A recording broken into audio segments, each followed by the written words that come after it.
Ceuta registra un importante ascenso de casos de virus respiratorios, fundamentalmente por la gripe. La incidencia se incrementa tanto en atención primaria como en especializada. Hay una media de unos 4 ingresados por semana a causa de la gripe y no consta que ninguno de ellos se haya vacunado contra esta enfermedad. Hay además, en lo que llevamos de invierno, una persona fallecida por gripe en Ceuta. Hablaremos en unos instantes con el jefe de Medicina Preventiva del Hospital Universitario de Ceuta, Julián Domínguez. El ministro del Interior, Fernando Grande Marlaska, niega que haya trabas de Marruecos para la apertura de las aduanas en Ceuta y Melilla. Según el ministro de Interior, el retraso en la apertura, que lleva pendiente desde 2022, responde exclusivamente a cuestiones técnicas que deben concretarse. Precisamente el mismo argumento aducido por Marruecos para rechazar en las fronteras a los camiones que se disponían a realizar una segunda prueba. En unos instantes hablaremos con el periodista experto en el Magreb, Ignacio Zembrero, sobre las causas de este intento fallido y el escenario actual que se presenta en las relaciones entre España y Marruecos. Además, estamos pendientes del Salón de Plenos que acoge en estos mismos instantes la sesión de control de Gobierno. Interviene en estos momentos el consejero de Fomento, Medio Ambiente y Servicios Urbanos, Alejandro Ramírez. Del convenio de colaboración.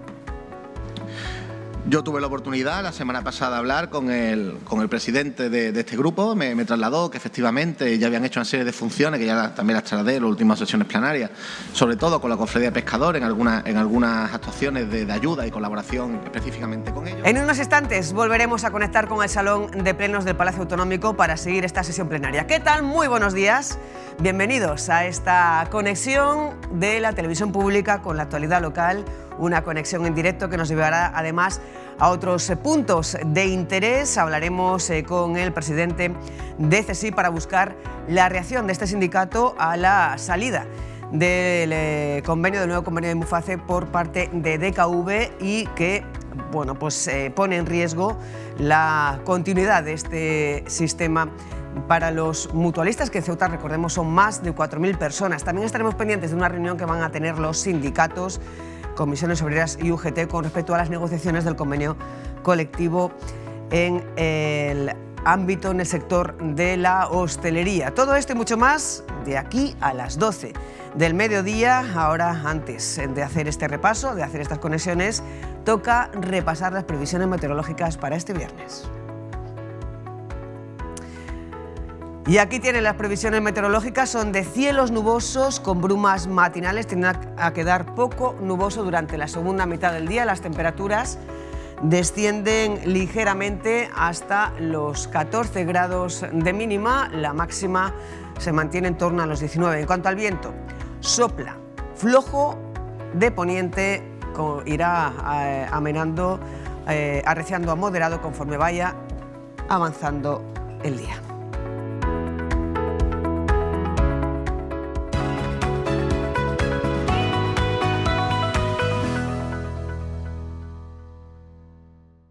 Cuatro minutos pasan de las 10 de la mañana, volvemos a la sesión plenaria, sesión de control de acción de gobierno que se está celebrando desde las 9:30 de la mañana. Interviene en estos momentos el consejero de Fomento, Medio Ambiente y Servicios Urbanos, Alejandro Ramírez.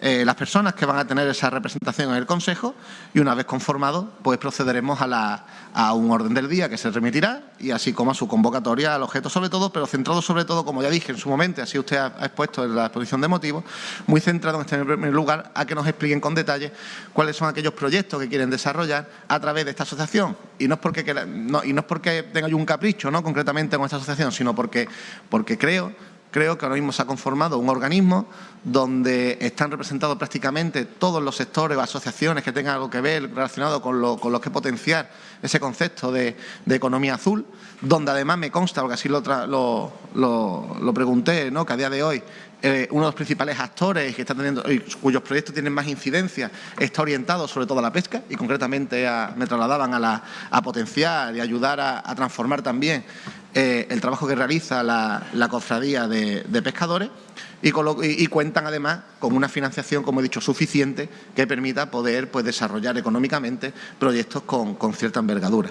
De ahí que, como decía, creo que el peso, aunque el órgano recoge la participación de tantos diferentes organismos, pero creo que el peso de ese consejo debe recaer también a través de esta asociación, que al final son los protagonistas que conocen realmente el sector. Y sobre la última cuestión, bueno, más o menos sigue la misma línea, es decir, efectivamente hay una medida específica en el plan estratégico, esa medida viene definida con mayor detalle después, que todo el foco recae sobre esta acción, que es la del GALP junto con los fondos FEMPA, y bueno, y en la fase en la que está. Se firmó el convenio el 24 de noviembre, que se dio ya publicidad, y me trasladan que ya los fondos pueden ser transferidos de manera inmediata al objeto de poder desarrollar esos proyectos que están en fase muy avanzada. En definitiva, el Consejo de Pesca, pues bueno, la semana que viene se remitirán los escritos por parte de la Consejería al objeto de componer a los miembros y en cuanto esté, pues celebraremos la primera reunión del Consejo. Gracias, presidente. Muchas gracias, señor Ramírez. Señor Redondo, tiene usted la palabra. Gracias, presidente. ¿Ve, señor Ramírez, cómo no me ha dado la misma respuesta que me dio ayer? Hoy ha estado usted con un espíritu mucho más constructivo. Ha desarrollado de una forma lógica pues una serie de preguntas que se le han planteado sobre una cuestión que consideramos desde el Grupo Vox que es muy importante. O sea, es una cuestión importante. Escuchábamos la respuesta del consejero de Medio Ambiente, Fomento y Servicios Urbanos, Alejandro Ramírez, a la interpelación planteada por el Grupo Parlamentario Vox relativa a diversas cuestiones sobre el Consejo de Acuicultura, Pesca y Marisqueo. Son las 10:17 exactamente ahora mismo de la mañana. Seguiremos pendientes de esta sesión plenaria con la que iremos haciendo varias conexiones. Además, también desde la redacción del equipo de servicios informativos nos irán avanzando todos los detalles de los asuntos más destacados que se aborden en esta sesión plenaria. Estamos pendientes también de unas primeras conexiones en la calle y de el repaso a la agenda cultural de este viernes con el plato fuerte de este fin de semana, que será este sábado, mañana sábado, en el Teatro Auditorio del Rebellín. Hasta ahí podemos leer de momento. Mientras tanto, vamos a hablar con el jefe de Medicina Preventiva, el responsable de Medicina Preventiva del Hospital Universitario de Ceuta, el señor Julián Domínguez, acerca de la incidencia que están teniendo los virus respiratorios aquí en Ceuta, fundamentalmente de la gripe, si se corresponde o no con la incidencia que se está registrando a nivel nacional en algunos sitios con picos que están incluso tensionando la hospitalización y la hospitalización también que se están registrando, los datos de hospitalización que se están registrando en Ceuta con motivo de la gripe, fundamentalmente. Doctor Julián Domínguez, muy buenas. Buenos días, saludo a todos y a los oyentes. Saludos a usted también, le agradecemos una vez más que contacte con nosotros. Le voy a pedir 5 minutos, le voy a pedir un minuto de tregua, porque teníamos pendientes decíamos de conectar con uno de los platos fuertes de este fin de semana, de la agenda cultural de este fin de semana. Hemos tenido que adelantar esta conexión porque hay un vuelo pendiente. Una doble compañía, Iliana y Tumpac, pues viajan a Ceuta para poner en escena mañana sobre las tablas del Teatro del Rebellín un espectáculo muy original, un espectáculo de percusión, de música, de humor, también con una dosis de humor y de reciclaje. Se llama Tras y este es un adelanto.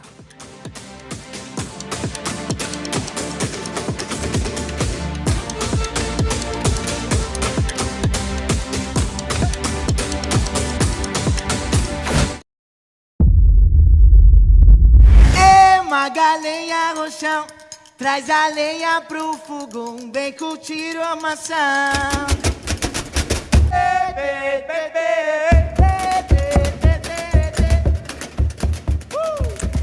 Johnny Elías, director artístico de Tumpac, muy buenas.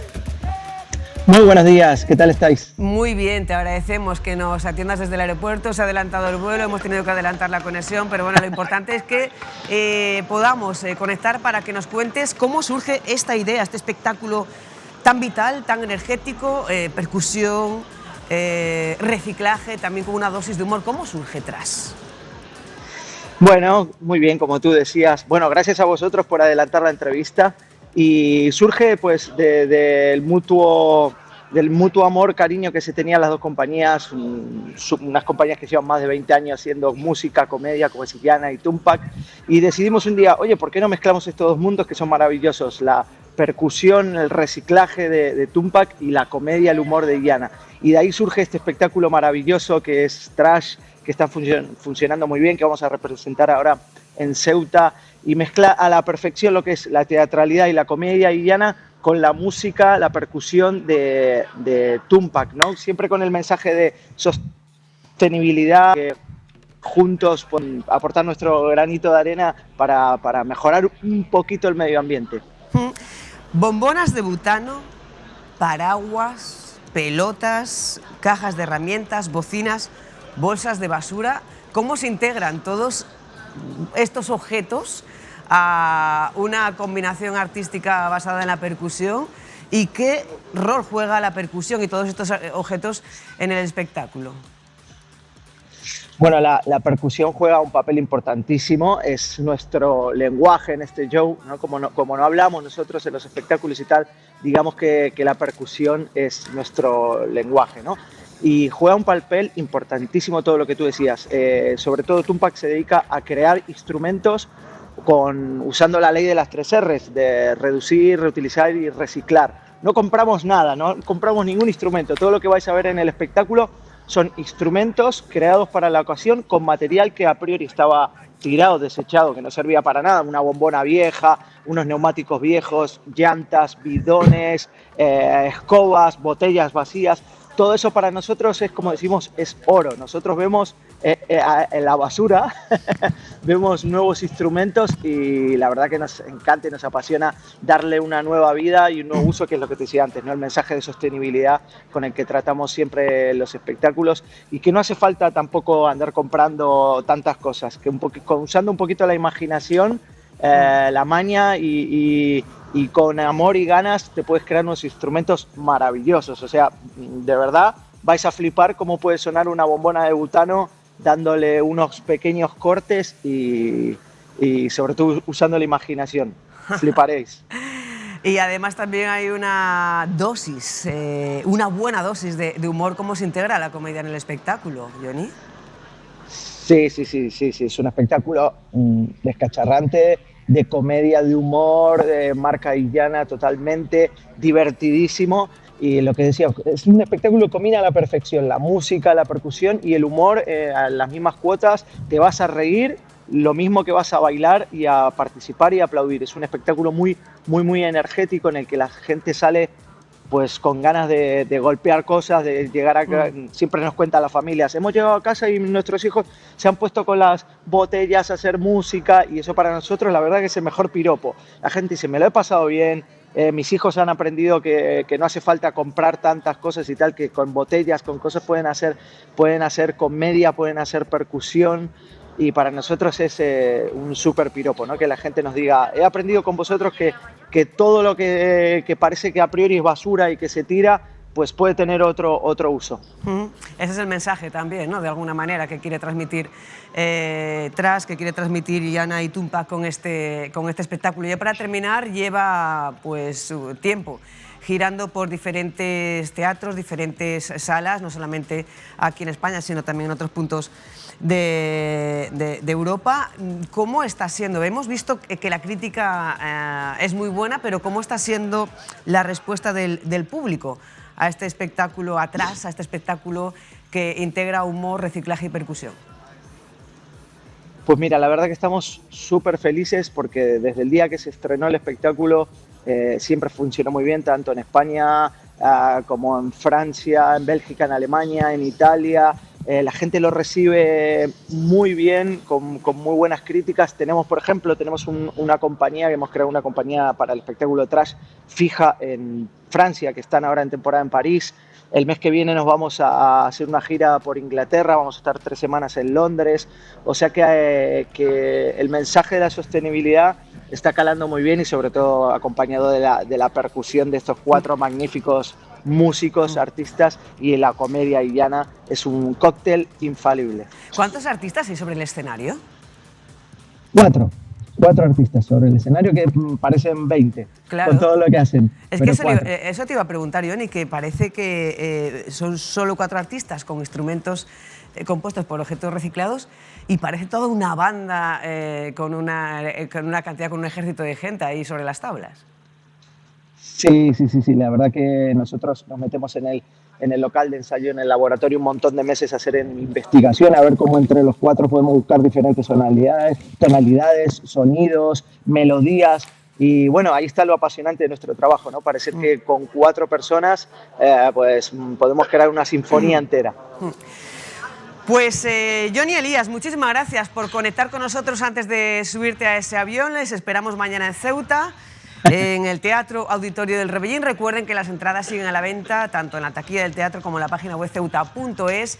Oscilan entre los 5 y los 15 euros según la ubicación, con los precios de descuentos habituales para los colectivos de personas mayores y jóvenes. Nos vemos mañana en el teatro para disfrutar de este espectáculo que lleva un mensaje de sostenibilidad, cargado de humor y aderezado con percusión y reciclaje. Johnny. Eso es, muchísimas gracias a vosotros. Nos vemos. Muchas gracias, buen viaje a Ceuta. Gracias. Tras, mañana en el Teatro Auditorio del Rebellín a partir de las 7:30 de la tarde. Estábamos con el jefe de Medicina Preventiva, Julián Domínguez. Va a hablarnos del incremento de la incidencia de la gripe en Ceuta, también del incremento de la incidencia en el hospital universitario, pero tenemos una conexión vinculada también al ámbito sanitario, en este caso, tras la renuncia de DKV, que se suma por tanto a la de ESLAS, en la negociación para continuar en el sistema Mufaces. CESIF pide, Rafa Morales, que se convoque el Consejo General de Muface. Muy buenos días. Muy buenos días, Susana. Así es, se hace esta petición por parte del sindicato, de la Central Sindical de Funcionarios en relación al tema de Muface. Recordamos que para presentar candidaturas a este concierto, donde ya han mostrado su negativa DKV y ADESLAS, el plazo límite es hasta el 15 de enero y posteriormente, si no hay ofertas, también tenemos que recordar que a partir del 31 de enero se prorrogaría durante 3 meses este sistema de prestación sanitaria a funcionarios. Nos encontramos con el presidente de CESIF en Ceuta, Juan Iglesias. Buenos días. Hola, buenos días. Para conocer precisamente esa petición que hacéis en relación a pedir un Consejo General de Muface donde se estudien con rigor la materia económica también, ¿no? Vamos a ver, el desprecio que está teniendo con los mutualistas, con los funcionarios que son mutualistas, el gobierno de esta nación y el ministro Óscar López, no se concibe. Nosotros lo que pedimos es que se convoque ya el Consejo General de Muface para que se estudie la situación con seriedad, con rigor y que se dé una respuesta clara a los mutualistas, no que sigan esta incertidumbre en la que están. Recordemos que se ha pedido en numerosas ocasiones que se haga público las consultas preliminares y los informes de las aseguradoras.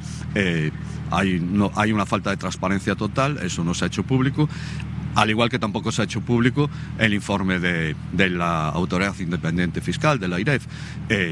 Desconocemos cuál es el motivo porque no se ha hecho público. Pudiera ser que no fuera favorable a la financiación del gobierno, porque es que si no, probablemente ya se hubiera filtrado, ¿no? Tenemos que recordar que el Gobierno ha aumentado la prima ahora desde la oferta inicial en un 33%, unos 1.000 millones más. Supondría un 4.400 millones de euros para la prestación de la cobertura sanitaria al funcionariado para 25, 2026 y 2027. En este sentido, como decimos, DKV y ADESLAS no van a pugnar. Ahora está también la incógnita en Asisa, ¿no? Claro, vamos a ver, Asisa no entró en la anterior licitación porque era la única aseguradora que podría haber participado y no se veía capacitada para absorber un contingente tan grande de personas. A día de hoy se lo está planteando, ha puesto el estudio económico en manos de una consultora con la que trabajan ellos, que se llama McKinsey, y por lo de ahora no sabemos si va a participar o no, con lo cual la incertidumbre es muy grande porque la gente sigue con sus citas médicas, con sus pruebas diagnósticas, con sus intervenciones, se están aplazando, hay una inseguridad, la gente que tiene tratamientos crónicos, oncológicos, que le tocan revisiones pues pasados estos 3 meses en los que el Gobierno transmite tranquilidad, pues la tranquilidad, como comprenderán, no es ninguna, ¿no? Esa gente vive en un constante desasosiego porque es que no sabe qué va a pasar con ellos.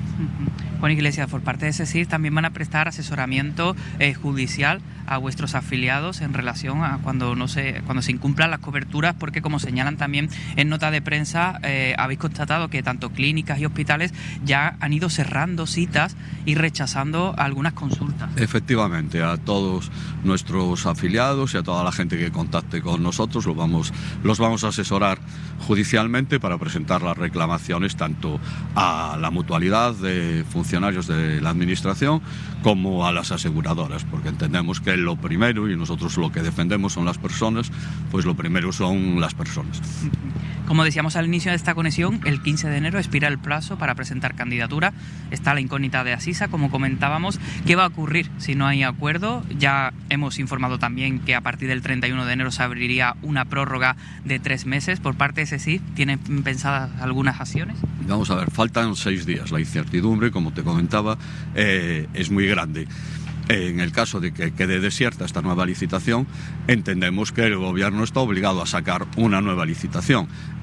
Por nuestra parte no descartamos ninguna medida de presión, paros, la huelga, y desde luego nosotros somos unos firmes defensores de un sistema que no olvidemos que es público.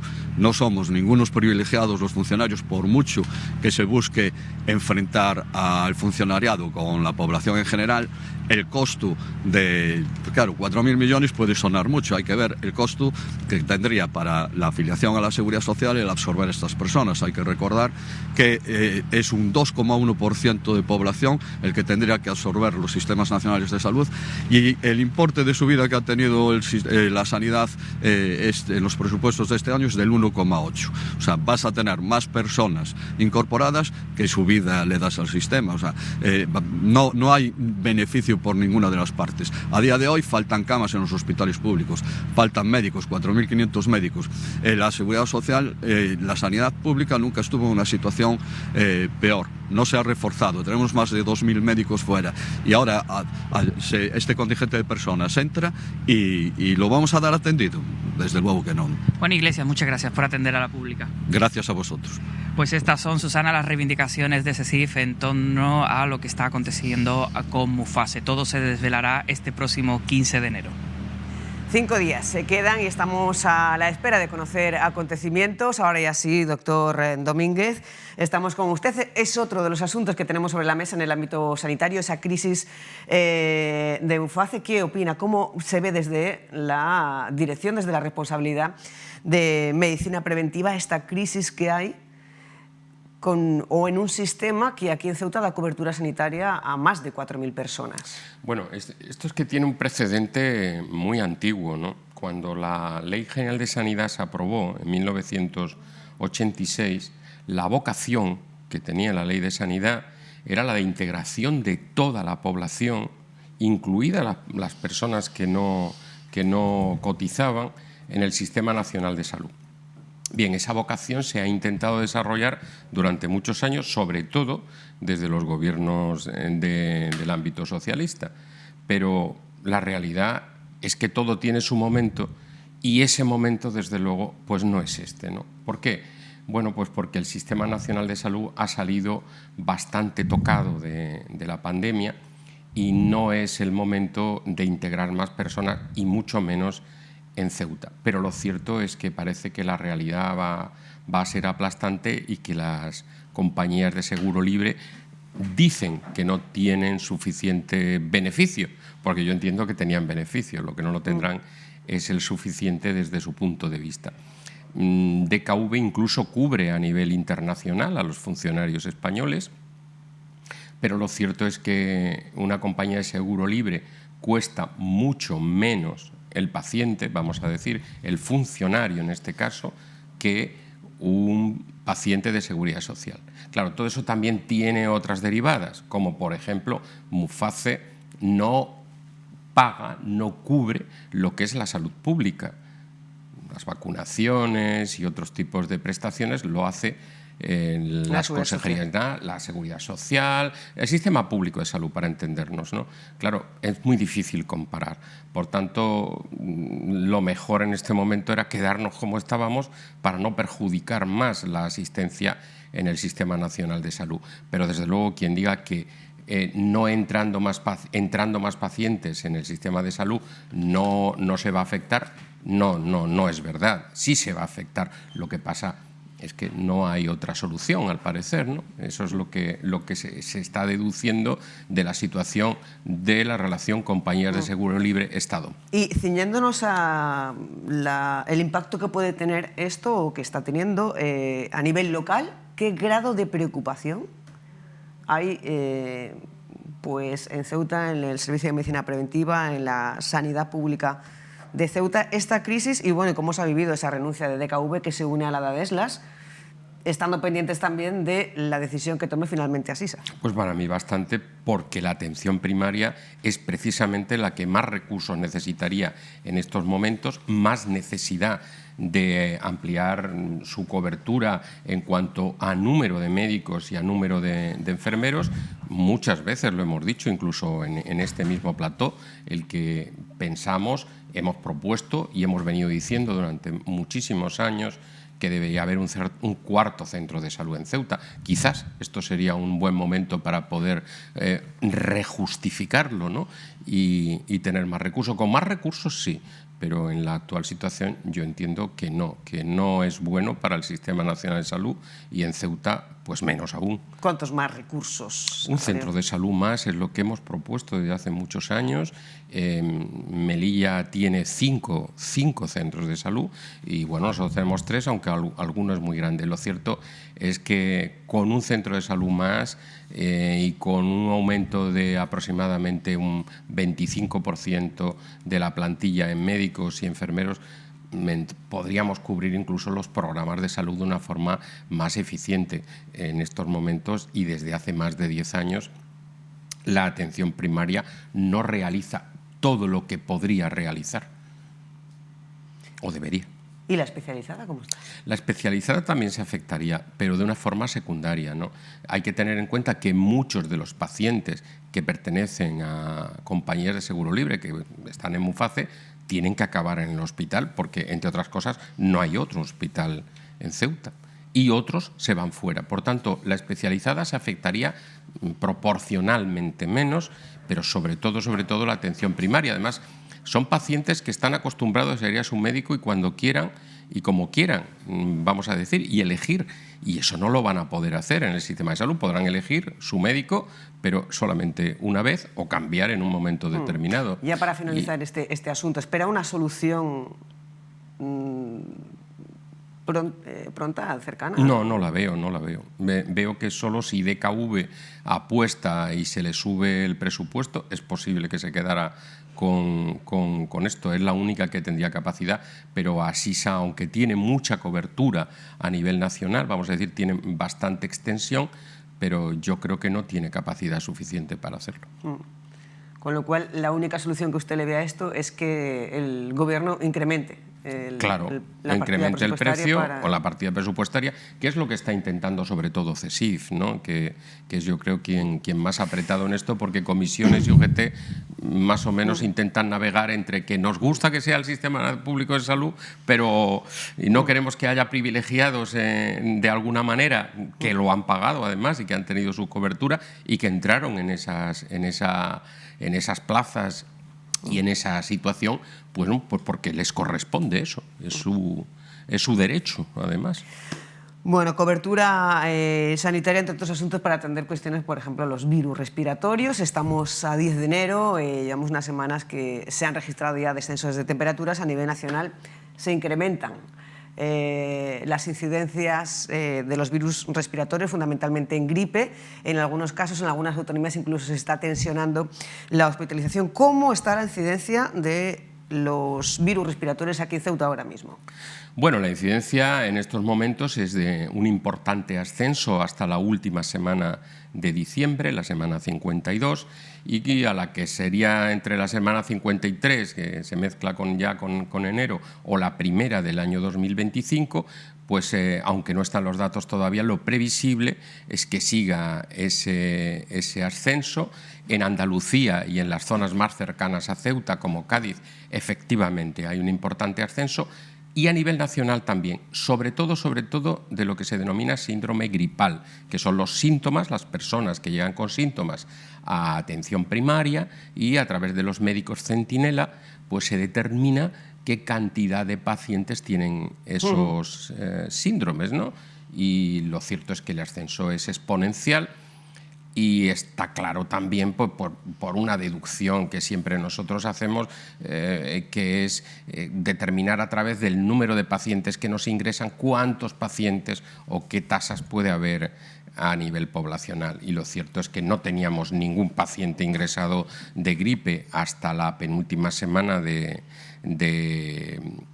diciembre del 2024, y de golpe pues nos aparecieron ahí semana a semana unos 4 pacientes ingresados, que eso ya estamos hablando de gripe grave o de personas que tienen otras enfermedades y se complica con gripe. Se ha registrado, por tanto, un importante ascenso de Un ingresos. importante ascenso en infección respiratoria aguda grave en cuanto al número de ingresos y en relación particularmente a gripe. A gripe. ¿Cuántos ingresados hay ahora por gripe o en general por los virus? Bueno, no tengo el dato de hoy exactamente, ¿no? Pero teníamos unos 6 ingresados por gripe en total, que eran unos 4 por semana, y ahora mismo podremos tener unos 8 pacientes ingresados con infecciones respiratorias agudas graves. Hay algún COVID también, pero 1 o 2. Hemos tenido un metaneumovirus ingresado la semana pasada y parte de la presente, no está ya, y hemos tenido también algún virus respiratorio sincitial, pero excepcional. El virus respiratorio sincitial, desde la inmunización con Nirsevimab, prácticamente lo hemos liquidado, ¿no? Eso ha sido excepcional. En ese estudio a nivel nacional participamos y lo cierto es que ha sido espectacular. ¿Y en la UCI cuántos? En la UCI en estos momentos creo que hay 2. Hay 2 y bueno, yo como siempre hago el mismo llamamiento. La gente, yo sé que se ha aburrido de vacunarse, yo sé que está cansada, sí, pero no solo se acaban de publicar un estudio español sobre 195.000 pacientes a nivel internacional, y ese estudio indica cómo la vacunación de la gripe reduce síntomas y sobre todo reduce mortalidad en personas vulnerables. Hemos tenido un fallecido ya este año, como siempre, como todos los años, pero hemos tenido un fallecido vulnerable, con muchas patologías, con mucha edad, por gripe, con gripe. Vamos a decir con gripe, ¿no? Porque tiene otras patologías y esas patologías pues se agravan debido a la gripe. Y la gripe, pues bueno, digamos que da ese triste empujón, ¿no?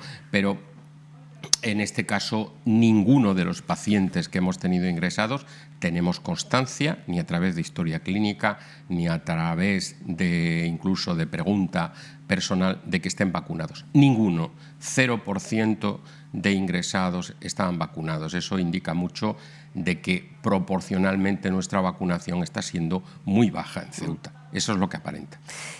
Ha dicho que ha habido un caso de ingreso por metaneumovirus humano, que es ese virus que, bueno, ha de alguna manera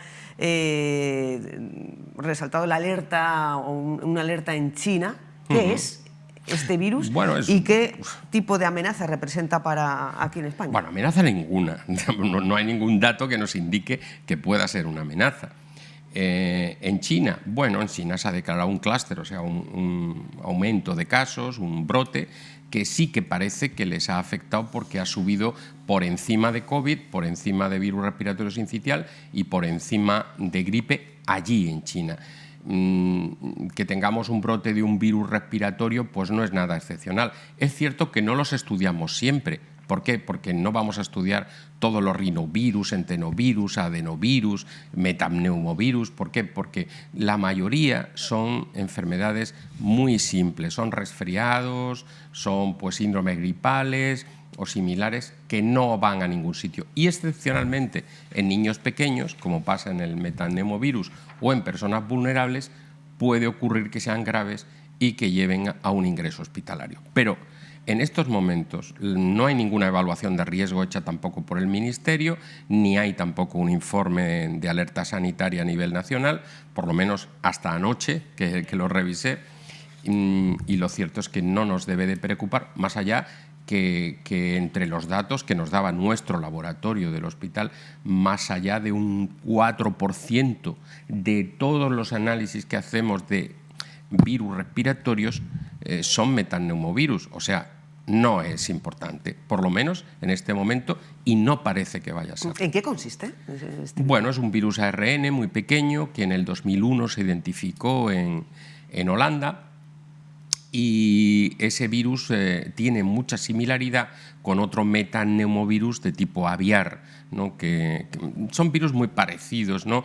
Pasa con la gripe, que tiene su componente también aviar, pasa con otros tipos de virus relacionados con el ser humano, pero este es exclusivo del ser humano, el metaneumovirus humano, y bueno, es un virus más respiratorio, pues similar a adenovirus, enterovirus, rinovirus.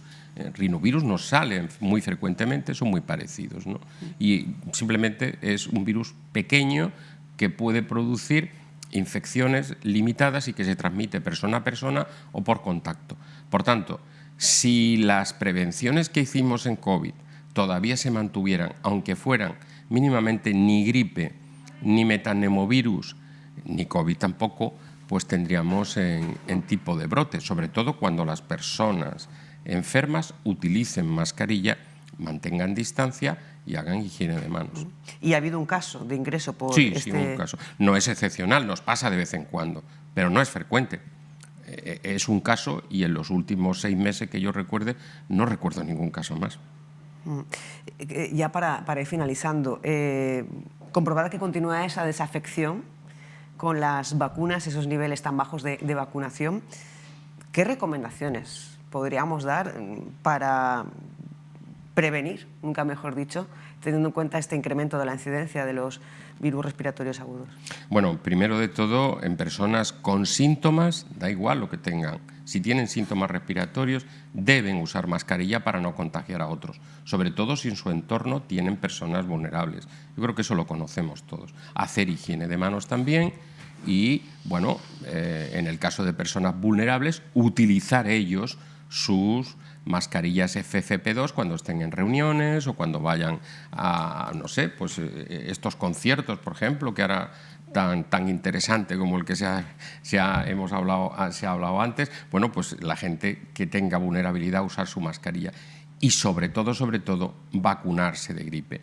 En este caso, la vacunación de gripe y la vacunación de COVID, que se ofrece gratuitamente, es una gran oportunidad para, si pillamos esa gripe o si nos contagiamos de COVID, nuestros síntomas sean menores y también nuestra posibilidad de mortalidad sea prácticamente muy inferior. Nosotros vamos a publicar en breve un artículo al respecto y la mortalidad es que se reduce, sea en COVID, sea en gripe, de una forma pues brutal, ¿no? Prácticamente es que se reduce a menos de la mitad.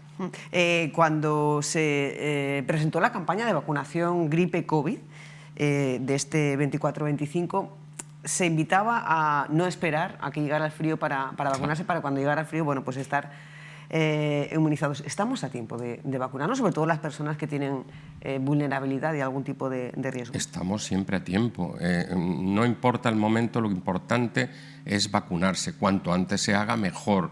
En personas diabéticas, hipertensos, con enfermedades pulmonares crónicas, con nefropatías, incluso en personas que tienen servicios esenciales de la comunidad y en personal sanitario, sobre todo, es muy importante. Lo cierto es que tenemos unas tasas, unas coberturas muy bajas y nuestra proporción también, incluso en personal sanitario, sigue siendo muy baja.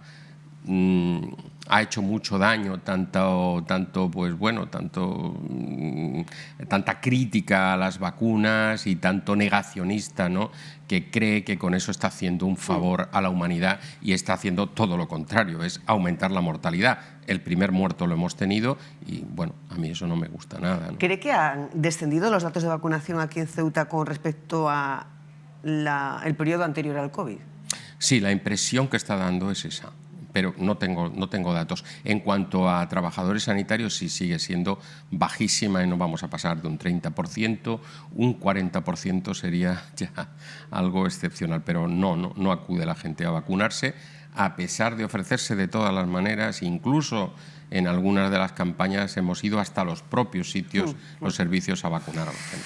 Por cierto, la última, España adquirirá vacunas de gripe aviar en el próximo proceso de compra conjunta de la Unión Europea. ¿Qué lectura podemos hacer de esto? Bueno, la lectura es bastante sencilla, es que han aumentado los casos de gripe aviar, aumentaron en España, no de una forma alarmante, y en Francia también ha habido varios brotes, y yo creo que ya era el momento de empezar a pensar de si un día la gripe aviar nos puede hacer una pandemia.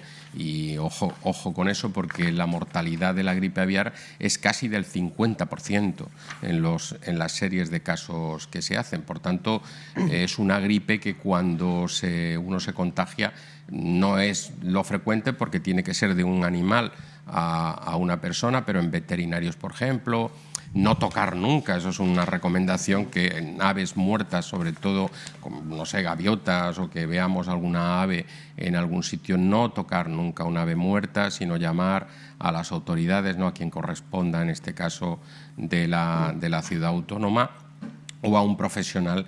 Y, desde luego, las personas que trabajan con animales, en este caso, por ejemplo, en Estados Unidos con vacas, están ocurriendo numerosos casos, ¿no?, de gripes, vamos a decir, trasladadas desde animales al ser humano.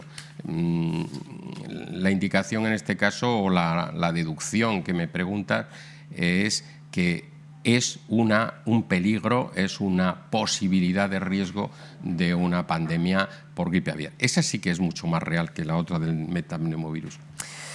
Pues, doctor Julián Domínguez, jefe de Medicina Preventiva del Hospital Universitario de Ceuta, muchas gracias por acompañarnos para comentarnos ese incremento de la incidencia por gripe, tanto en atención primaria como en atención secundaria. Esperemos que se vayan reduciendo. Esperemos que el sí. número de casos, y que no lleguemos a ese pico. Gracias a vosotros, y como siempre, agradeceros este interés en intentar, pues, hacer educación sanitaria y promoción de la salud desde aquí, para que la gente se vacune, aunque eso sea prevención directa de enfermedad, ¿no?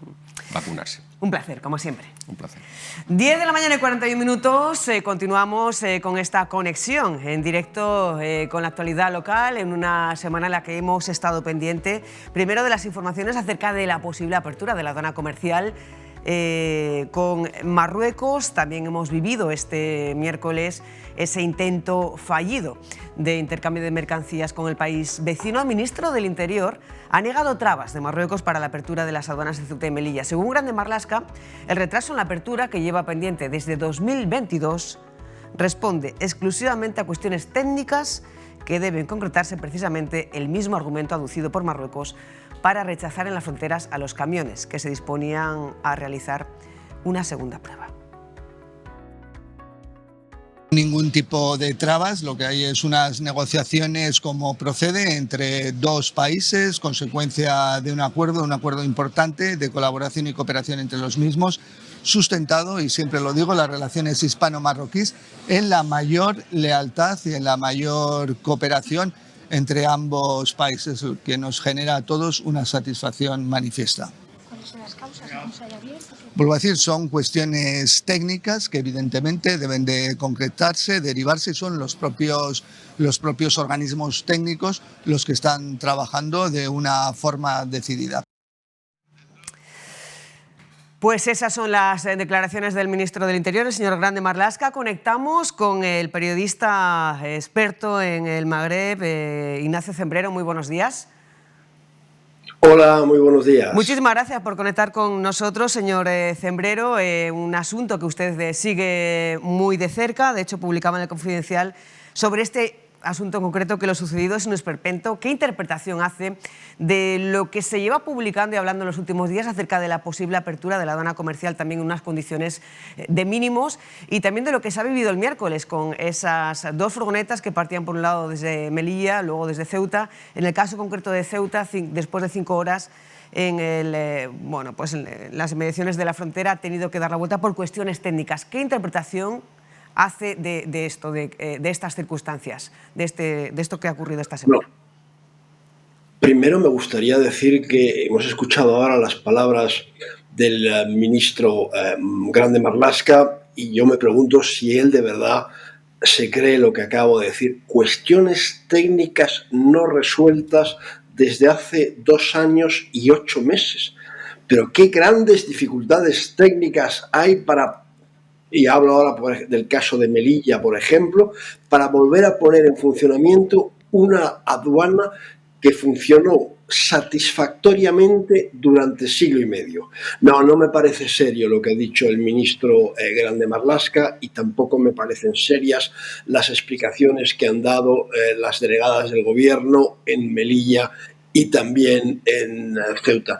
Bueno, yo lo que he visto, lo que pasó el miércoles, creo que es un poco, no sé si llamarlo humillación, tomadura de pelo, broma de mal gusto o esperpento, pero desde luego fue algo muy desagradable por las autoridades españolas, puesto que confiaban en que esas 2 furgonetas entraran en Marruecos y las 2 fueron rechazadas.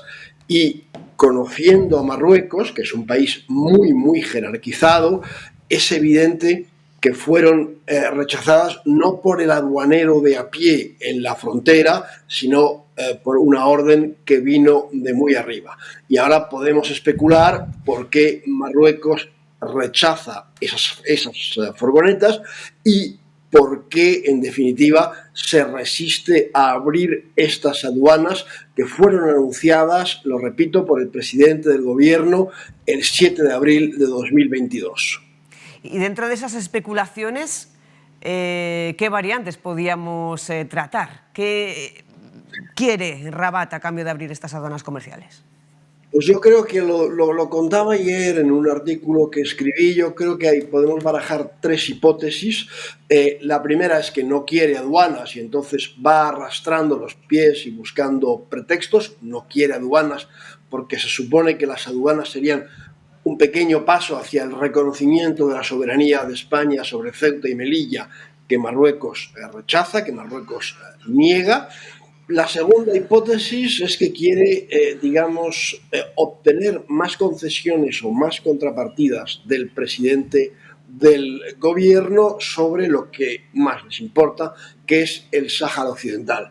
Y ahí hay también 2 posibilidades. Una, que intente que el presidente del gobierno vaya más allá de lo que ya fue en su carta al rey en marzo de 2022 y que ahora haga como Macron o como hizo en su día el presidente Trump, es decir, que reconozca explícitamente la soberanía de Marruecos sobre el Sáhara Occidental.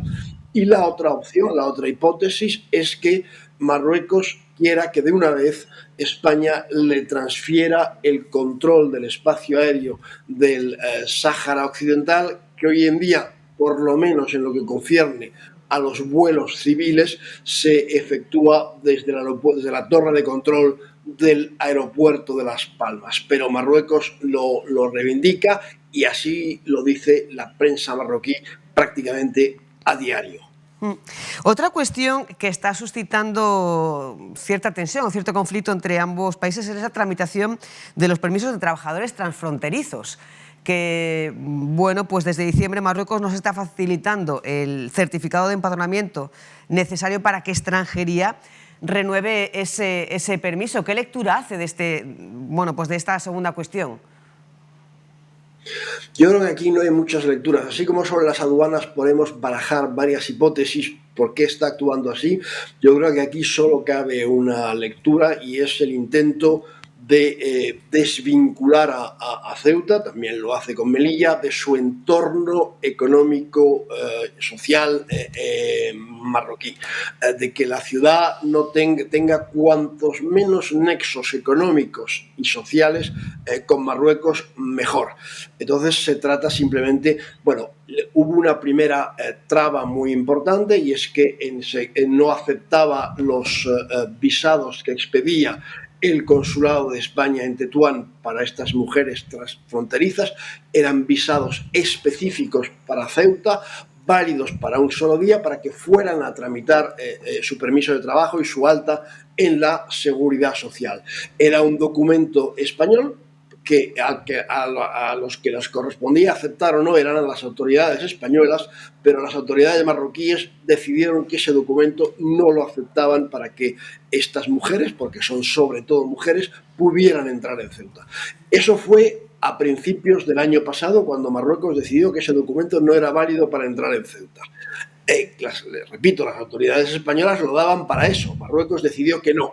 Y ahora, en la siguiente etapa, ha decidido no dar un certificado de empadronamiento específico que permita a estas mujeres entrar en Ceuta también y tramitar o renovar, sobre todo, su permiso de residencia. Son cada vez menos numerosas. Antes de la pandemia eran más de 2.000 las que trabajaban legalmente, regularmente en Ceuta. Ahora estamos en menos de la mitad y yo creo que la idea de las autoridades marroquíes es acabar con ellas, acabar con las transfronterizas, aunque de los sueldos de las transfronterizas vivan mucha gente en Castillejos y en general en la provincia de Tetuán, porque que es una provincia, sobre todo Castillejos, pero incluso más allá de Castillejos, muy golpeada económicamente por el cierre de la frontera, el cierre del comercio atípico o del contrabando, etcétera, etcétera. Bueno, aún así todo, las autoridades marroquíes quieren acabar con las transfronterizas, que suponen para muchos marroquíes del otro lado de la frontera una cierta fuente de ingresos. Ahora mismo hay en vigor 740 permisos de trabajadores transfronterizos en Ceuta, de las cuales 533 son mujeres. ¿Cree que se pone en riesgo la continuidad del trabajador transfronterizo en Ceuta? Claro, eso es lo que están haciendo al no proporcionar la documentación necesaria para que estas mujeres puedan renovar en Ceuta su permiso de trabajo. Las autoridades marroquíes intentan acabar con el fenómeno de las transfronterizas, como ya lo intentaron antes, hace un año aproximadamente, rechazando el visado que expedía el consulado de España en Tetuán. Entonces, estas mujeres digo mujeres porque en su mayoría son mujeres, tienen básicamente, yo creo que dos opciones. Una de ellas, volver a su país, quedarse en Marruecos y renunciar a estos ingresos, de los que vive mucha más gente que ella y su familia, vive mucha gente de este dinero en Castillejos y sus alrededores, hasta en la misma capital. Hay gente en Tetuán, hay gente que vive de estos ingresos. O bien, la otra opción para estas mujeres es pasar a la clandestinidad en Ceuta y quedarse en situación irregular en Ceuta. Yo creo que muchas, como necesitan absolutamente este dinero para vivir, pasarán a la clandestinidad en Ceuta si es que no lo han hecho ya. Volviendo al tema que nos llevaba a esta conversación, señor Cembrero, ¿qué escenario espera en un futuro con respecto a las reapertura en el caso de Melilla o no, de la aduana comercial? ¿Qué esperan los próximos días en un corto o medio plazo? ¿Y quién cree que debe esforzarse más para desbloquear este asunto? ¿A quién le interesa más? Bueno, yo creo que evidentemente le interesa a las autoridades españolas y le interesa a Ceuta y Melilla. Hay que recordar que el último año que funcionó plenamente la aduana de Melilla con Marruecos, que fue el 2017, puesto que en 2018 se cerró, en 2017 se exportaron algo más de 37 millones de euros en mercancías de Melilla a Marruecos. Para una ciudad como Melilla, de 83.000 habitantes, pues es una cifra nada desdeñable, que además podía ir en auge. Yo lo que creo que vamos a ver es que Marruecos se va a seguir resistiendo a la apertura de aduanas, poniendo todo tipo de trabas, como sucedió el miércoles pasado, trabas teóricamente técnicas, pero que en el fondo son políticas, y esto se lo recuerdo al ministro Grande Marlaska, son políticas, por eso llevamos 2 años y 8 meses sin que se abran, y en un momento dado sabremos qué es lo que Marruecos quiere a cambio. Si se conforma, si acepta abrir una aduana de mínimos, como fue la que describió el diario El País en la información que publicó el 2 de enero, o bien incluso no acepta abrir la aduana hasta obtener contrapartidas por parte del gobierno de España en lo concerniente al Sáhara, que es, repito, de lejos la principal preocupación de la política exterior marroquí. ¿Cree que va a haber aduana comercial convencional en Ceuta? No, convencional en absoluto. Eso está absolutamente descartado, que va a haber una... Es decir, la delegada del gobierno en Melilla hizo un comunicado, como también lo hizo la delegada del gobierno en Ceuta, pero la delegada del gobierno en Melilla nos anunció en su comunicado que la aduana que habría en su día sería comparable, una aduana del siglo XXI, homologable a las aduanas que tiene la Unión Europea con países terceros. Pongamos un ejemplo, la aduana que tiene, o las aduanas, porque tiene varias, que tiene Grecia con Turquía. Bueno, pues eso no va a ser así. Será una aduana, como reveló en parte el diario El País, será una aduana, si es que llega a haber aduana, muy limitada, muy restringida, en la que solo podrán cruzar en ambas direcciones un muy de productos y además no en grandes cantidades. Repito, El País decía en esa información que sería un camión al día, nada más, y en días además, no solo en días laborables en España y en Marruecos. Por lo tanto, había que excluir todas las fiestas. Eso ya no es una aduana convencional, no es una aduana como la que había en Melilla hasta el 1 de agosto de 2018, el día en que Marruecos la cerró de un plumazo sin ni siquiera advertir de antemano, sin ni siquiera comunicárselo al gobierno de España, que por cierto no protestó, no se quejó por este cierre unilateral por parte de las autoridades marroquíes.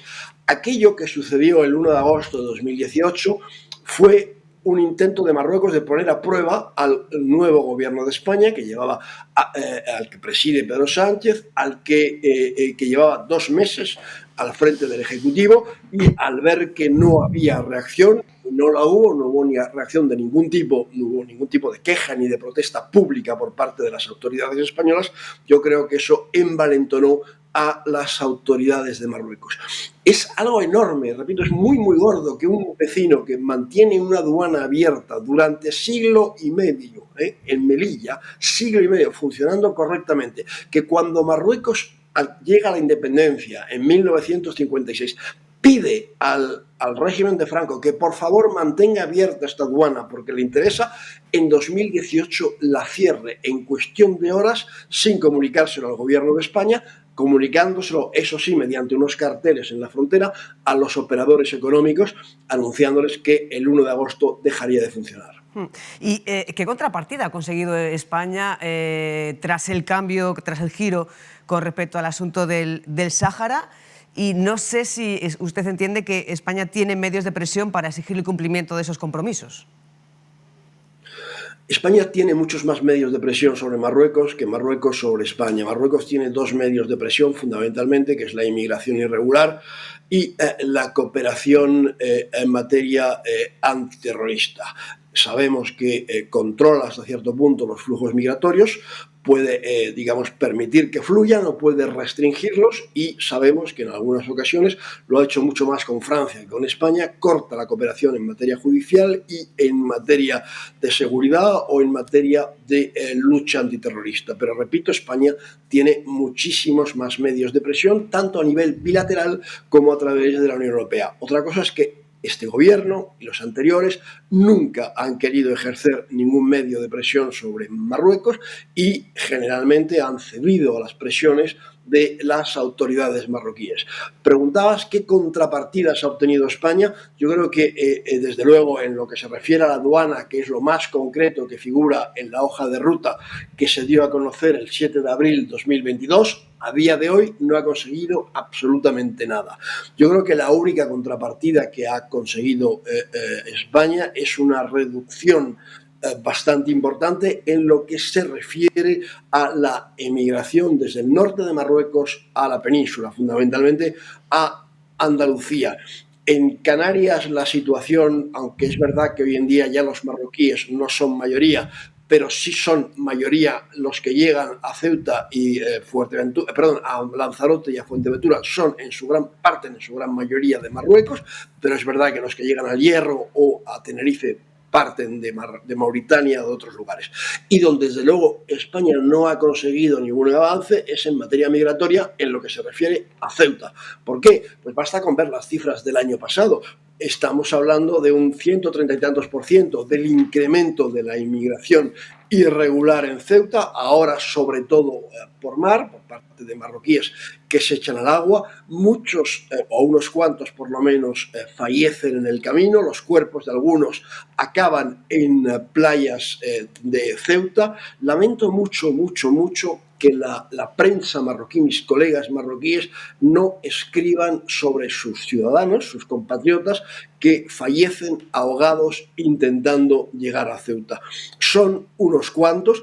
He visto que hace unos meses las autoridades ceutíes guardaron un minuto de silencio en la puerta de la Asamblea por las víctimas, que son, repito, en su mayoría marroquíes, que se habían ahogado en el camino intentando llegar a Ceuta. No he visto nunca nada parecido por parte de ninguna marroquí, minutos de silencio por esos jóvenes que habían fallecido, se habían ahogado intentando llegar a Ceuta. La pregunta es si tiene más medios de presión sobre Marruecos que Marruecos sobre España, si 3 años después casi no sea, casi 3 años después no ha recibido ninguna contrapartida. ¿Por qué no se usan esas medidas de presión? Bueno, porque yo creo que hay un cierto temor a entrar en una escalada con Marruecos, porque hay por parte de las autoridades españolas un cierto desconocimiento también de cómo funciona Marruecos y cómo podría reaccionar ante esas medidas de presión, y porque España es una democracia y cuando un gobierno toma una medida de presión, por lo menos si esta se hace pública y es notoria, tienen que dar explicaciones a su opinión pública, tiene que dar explicaciones a los medios de comunicación, tiene que dar explicaciones en el Parlamento. En el caso de Marruecos, como cuando, por ejemplo, se abre el grifo, bueno, el grifo es una manera de hablar, pero nos entendemos, el grifo migratorio, no vamos a hablar de Ceuta, pongamos en el caso de Lanzarote, como sucedió en la primera quincena de noviembre del año pasado, las autoridades marroquíes no tienen que dar ninguna explicación a nadie. Cuando mueren, no sabemos cuántos, pero probablemente decenas de jóvenes intentando llegar a Ceuta o intentando llegar también a Canarias, de jóvenes marroquíes, la prensa marroquí no aborda el tema y las autoridades marroquíes tampoco dan explicaciones a su opinión pública. Quiero decir que es mucho más fácil, desde el punto de vista del manejo político, de la toma de la adopción de medidas de presión, hacerlo por parte de las autoridades marroquíes, que no del gobierno de España. Y cuando digo autoridades marroquíes, me gustaría dejar muy claro que se trata del Palacio Real, que es donde de verdad está el poder. El gobierno es en buena medida, no en algunos temas económicos, pero sí en otros muchos temas, es en buena medida un gobierno de cartón piedra. El poder real está en el Palacio Real, como lo dice, por cierto, la propia Constitución marroquí. Es una monarquía, Marruecos es una monarquía ejecutiva, no es una monarquía constitucional, no es una monarquía parlamentaria. Señor Ignacio Cembrero, periodista, especialista en el Magreb, muchísimas gracias por conectar con Radio Televisión Ceuta para hacer esta valoración de lo que está ocurriendo en las últimas jornadas, sobre todo con respecto a las negociaciones de cara a una posible futura apertura de aduana comercial en unas circunstancias concretas y en general sobre las relaciones entre España y Marruecos. Un placer, como siempre, muchísimas gracias. Gracias a vosotros, muy buen día. Muy buen día, gracias. 4 minutos pasan de las 11 de la mañana. Nos vamos a la avenida Alcalde Sánchez Prados. Allí, como es habitual, cada 10 de enero UGT está llevando a cabo un homenaje a los escoltas de Sánchez Prado que fueron fusilados hace hoy Rafa Morales, 87 años. Así es, Susana, 87 años desde que se produjo ese fusilamiento en 1938 de los escoltas de Sánchez Prado, y como ya es habitual, cada 10 de enero se realiza esta ofrenda floral donde vemos que está el hijo, Alfonso González, hijo del escolta fusilado Prudencio González, delante de la estatua de Antonio López Sánchez Prado, y también, como es costumbre, pues ese recorte fotográfico con la imagen de los escoltas. Estamos viendo también entre las personalidades de UGT, de este acto convocado en homenaje que se realiza cada año a Yolanda Aparicio, secretaria general en funciones, este año con la emotividad y el recuerdo a Juan Carlos Pérez, el secretario general de UGT fallecido hace unos meses, y también vemos por otro lado que va a tener ese recuerdo a Pepe Mata, impulsor de este homenaje. Como todos los años también se recuerda a Pepe Mata por impulsar este homenaje a los escoltas de Sánchez Prado. Como decimos, 87 años del fusilamiento de los escoltas de Sánchez Prado. También asiste la delegada del Gobierno, Cristina Pérez, y tras este momento de imposición de flores, de depositar las flores delante del monolito con la estatua, con la figura de Antonio López Sánchez Prado, pues siempre es tradición también unas palabras y el recuerdo en torno a lo que simboliza este acto. Concretamente, tenemos que recordar que en este 2025 se cumplen, como recuerdan desde UGT, 50 años de la muerte del dictador Francisco Franco, y comienzan, como dicen también en esa nota de prensa, a recuperar desde entonces los derechos y las libertades. Escuchamos a Yolanda Aparicio. Buenos días, compañeros, compañeras. Bueno, la lucha por los derechos de los trabajadores es una constante que, como sabéis, nunca se termina. Este año 2025 se cumplen 87 años desde que vilmente fueron fusiladas 8 personas, 7 guardias municipales, escoltas del alcalde Antonio López Sánchez Prado y un civil del gremio de dependientes municipales. Todos ellos ugetistas que frecuentaban con asiduidad la Casa del Pueblo, la sede de UGT y la sede del PSOE. Fueron víctimas de un régimen fascista que se basó en la represión y la violencia. Como habéis comentado y como todos sabéis, este año también coincide con los 50 años de la muerte de un dictador que sumió a España en una larga opresión y miseria a lo largo de 4 décadas. Gobernó con mano de hierro, deprimiendo libertades, persiguiendo a los disidentes y negando de los derechos más elementales a los trabajadores. Durante ese mandato de dictadura se prohibieron sindicatos libres, se prohibieron hacer manifestaciones, se prohibió toda clase se reprimió toda clase de manifestación y se persiguió a toda persona que se pensara en contra de lo que se manifestara por ello. Se persiguió a los líderes obreros, el papel de los sindicatos fue un papel clandestino. El sindicato jugó un papel muy fundamental contra la dictadura en esa época y gracias a esa labor se mantuvieron vivos ideales que hoy en día todavía siguen perviviendo. Justicia, libertad. En este año precisamente muchos hablan del tema de la memoria histórica y de los 50 años. Independientemente de cómo cada uno piense, es importante recordar lo que ocurrió. El paso de todo ello no debemos olvidarlo para que no se cometan los mismos errores. Debemos honrar la memoria de quienes lucharon por nuestros derechos y seguir trabajando para un futuro mejor. El dictador fue enemigo de la clase trabajadora y de los derechos de todos los trabajadores. La represión de las protestas y de la negociación del derecho de sindicación fue otra de sus mayores. Bueno, los salarios en ese momento eran bajísimos, las jornadas laborales eran extenuantes, las condiciones de trabajo insalubres, las jornadas de trabajo eran 12, 14 horas, los trabajadores que se atrevían a decir algo y a protestar eran despedidos por ello, encarcelados o incluso asesinados, como muestra el ejemplo de lo que hoy estamos conmemorando, que por hacer su trabajo fueron asesinados. La clase trabajadora nunca se rindió. A pesar de la represión, los trabajadores siguieron luchando incansablemente por sus derechos. Se organizaron en sindicatos y se planearon huelgas. Muchos trabajadores sufrieron cárcel, tortura, exilio y siguieron luchando por defender sus derechos y sus ideales.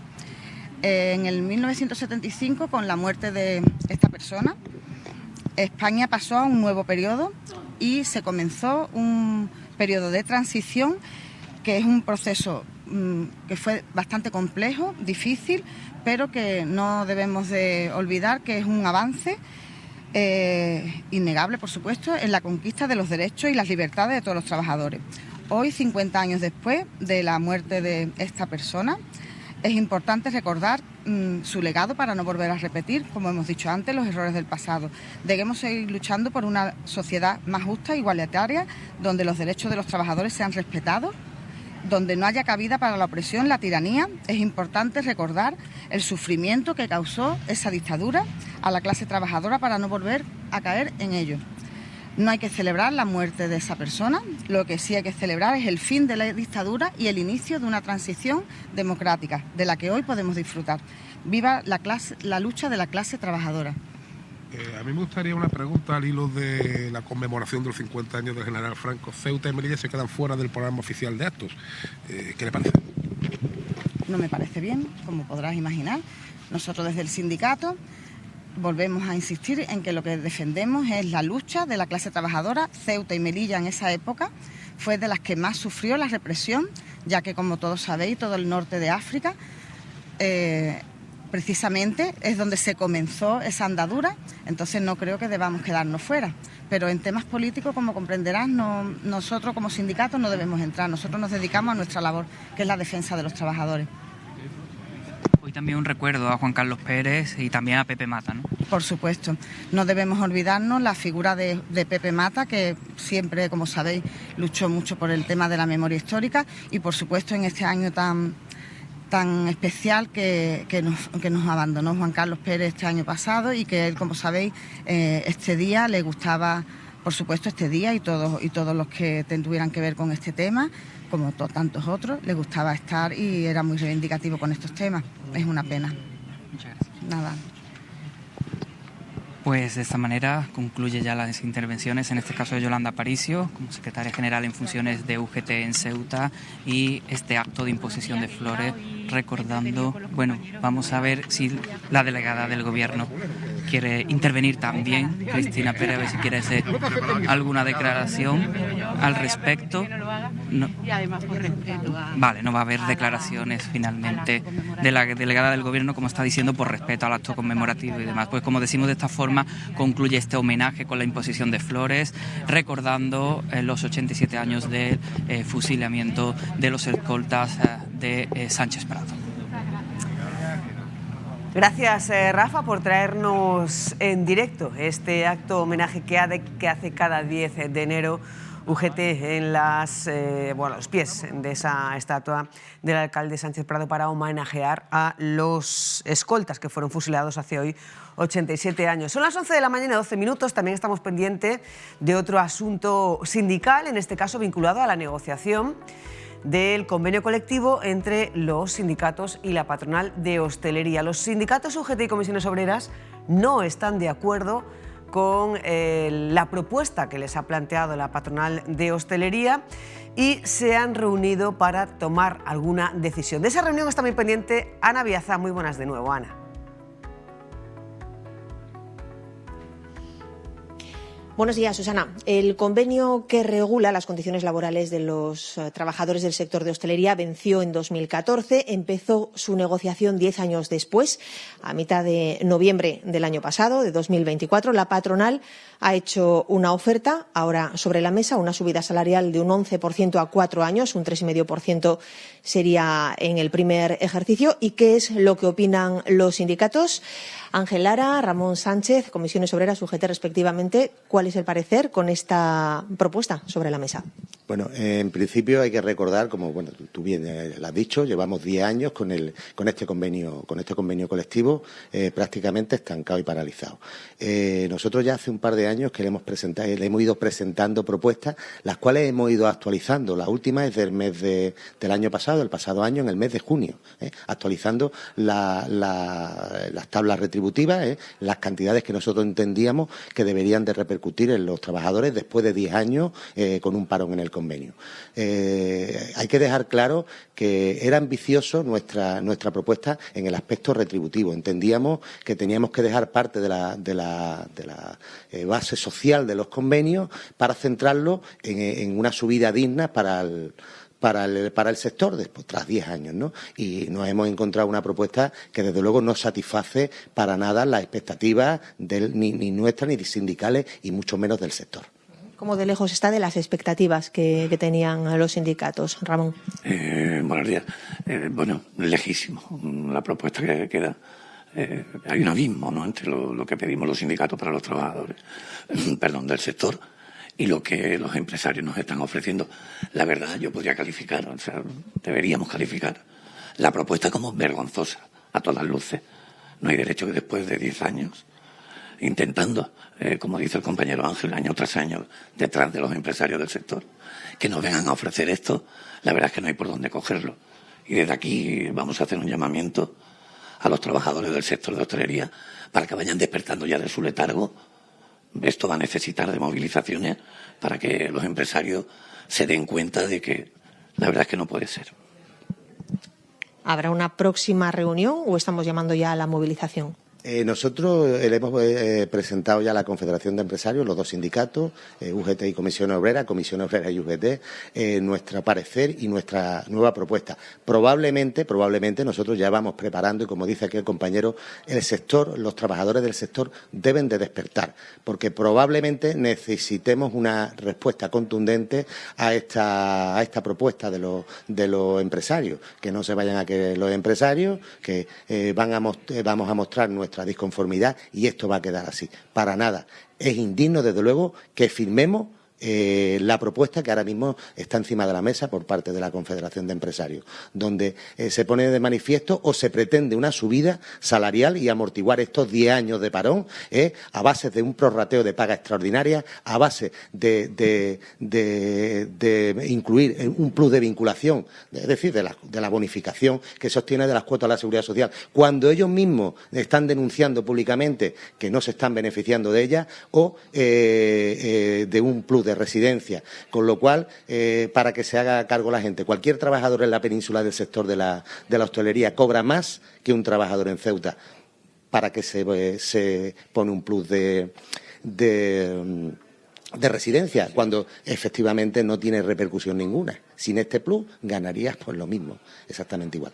Es decir, que desde luego vamos a tener o hacemos un llamamiento fundamentalmente, por eso estamos aquí, a los trabajadores de la hostelería, porque vamos a necesitar de ellos, porque creo que es el momento de darle una respuesta contundente a la propuesta de los empresarios.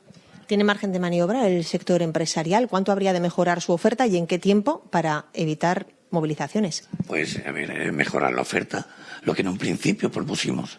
¿Qué era? De 10 años, un 18% como mínimo. Como mínimo pedíamos la actualización de los salarios. Un 18% a 4 años. Un 18%, un 18% para estabilizar, o para, de alguna manera, minimizar esos 10 años que llevábamos de retraso.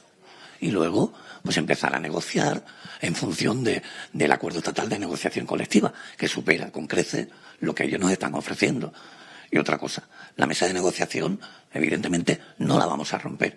Vamos a seguir sentados.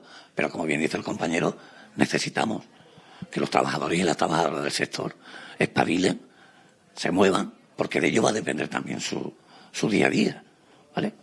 Es difícil movilizar, o eso se dice, a los trabajadores de un sector cuando sus condiciones son precarias. Es un hándicap con el que cuentan los sindicatos. ¿Cuál es la situación en ese sentido? Efectivamente, nosotros reconocemos que es complicado por la dispersión que tiene, por el número de empresas que hay. Las empresas no es que tengan muchos trabajadores, con lo cual, y luego por la precariedad que tiene. Evidentemente, en un sector, se jubila alguien en hostelería, muy poca gente, cada vez menos. ¿Por qué?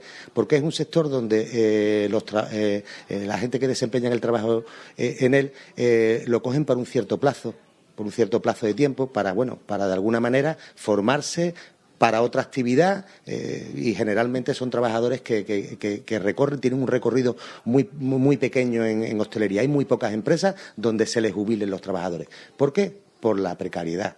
Por eso en Ceuta es difícil y va a ser difícil que los señores empresarios de hostelería que vienen reivindicando una profesionalidad en el sector la tengan por esto mismo, por la precariedad. Hay muchos contratos a 20 horas que trabajo 40 horas. Hay mucha gente que se contrata por el último nivel que tenga, por el grupo 4 y desempeñan funciones del grupo 3 o del grupo 2. Se me remunera, eso sí, como el grupo 4 y con esto quiero decir el grupo 4, el de menor nivel retributivo, y luego las retribuciones están raspando lo que sería el salario mínimo interprofesional. Y la nueva apuesta por parte de los señores empresarios de Ceuta de hostelería es que las pagas extraordinarias se prorrateen. Y así, con esto compenso los 12 años, los 10 años que he estado sin negociar el convenio.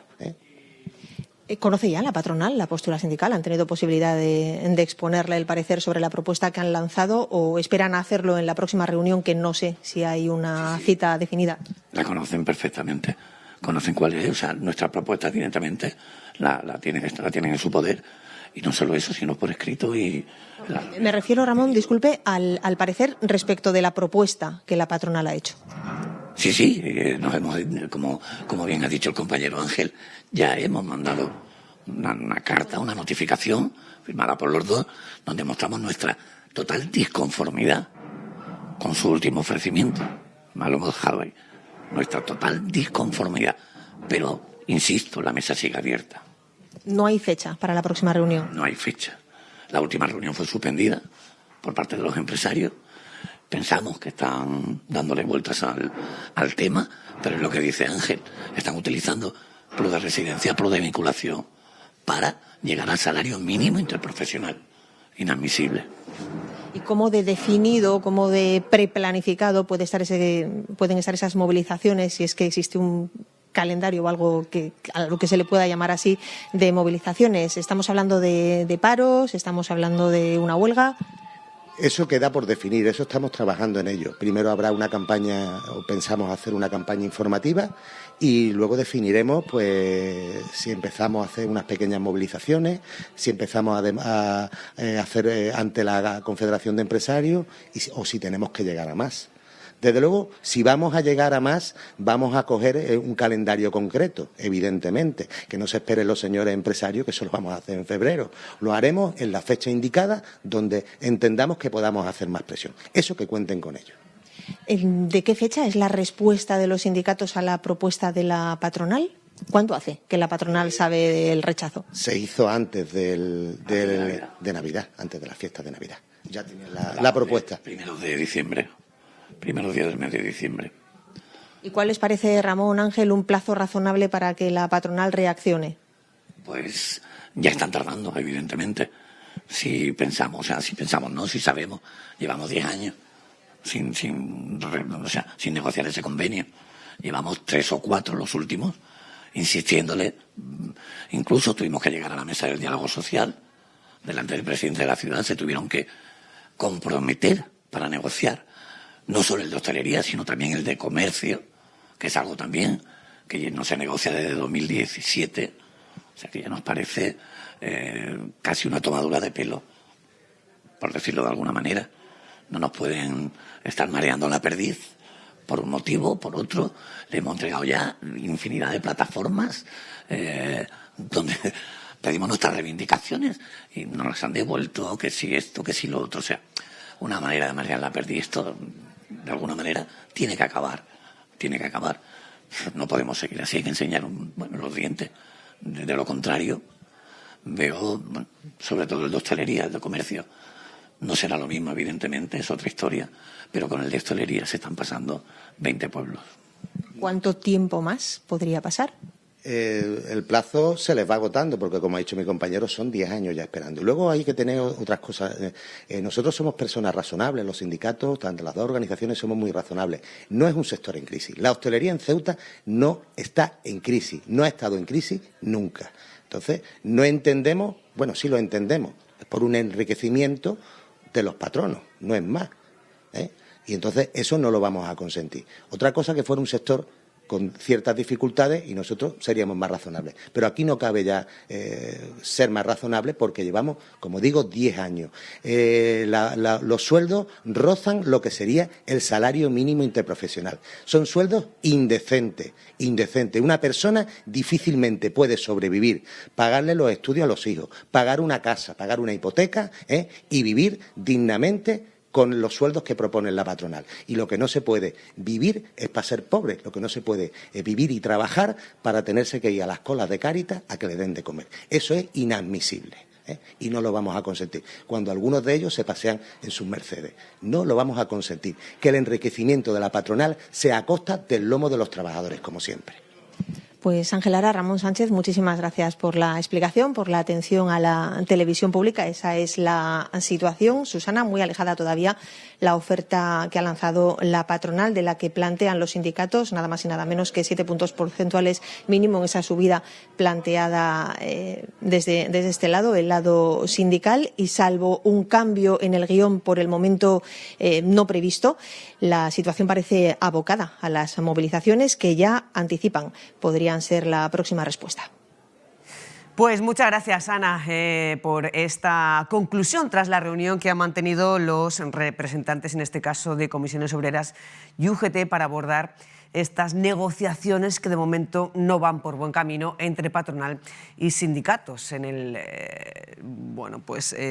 intento de actualización de un convenio colectivo, el del sector de hostelería, que lleva 10 años sin actualización.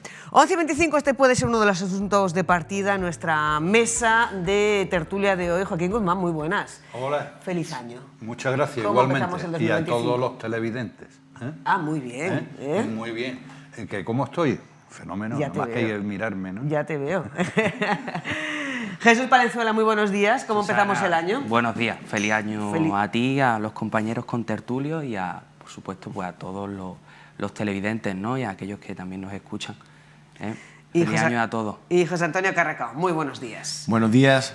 Tuve la oportunidad ya de saludar. Desearte el feliz año y a todos quienes estén viendo el programa la otra vez, pero hombre, hoy lo vuelvo a reiterar para que no parezca que yo no quiero felicitar a nadie, ¿no? Bueno, tenemos ya un rótulo en pantalla que nos han puesto los compañeros.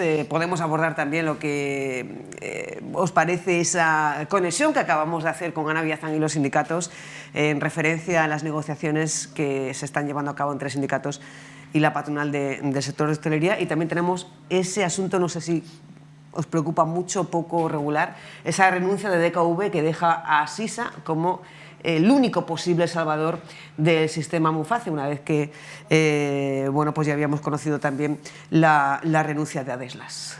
Hombre, preocupa y creo que mucho, ¿no? Porque al final es Sisa ahora mismo el que tiene un poco la clave de si se le da muerte al sistema o se va a poder buscar una solución.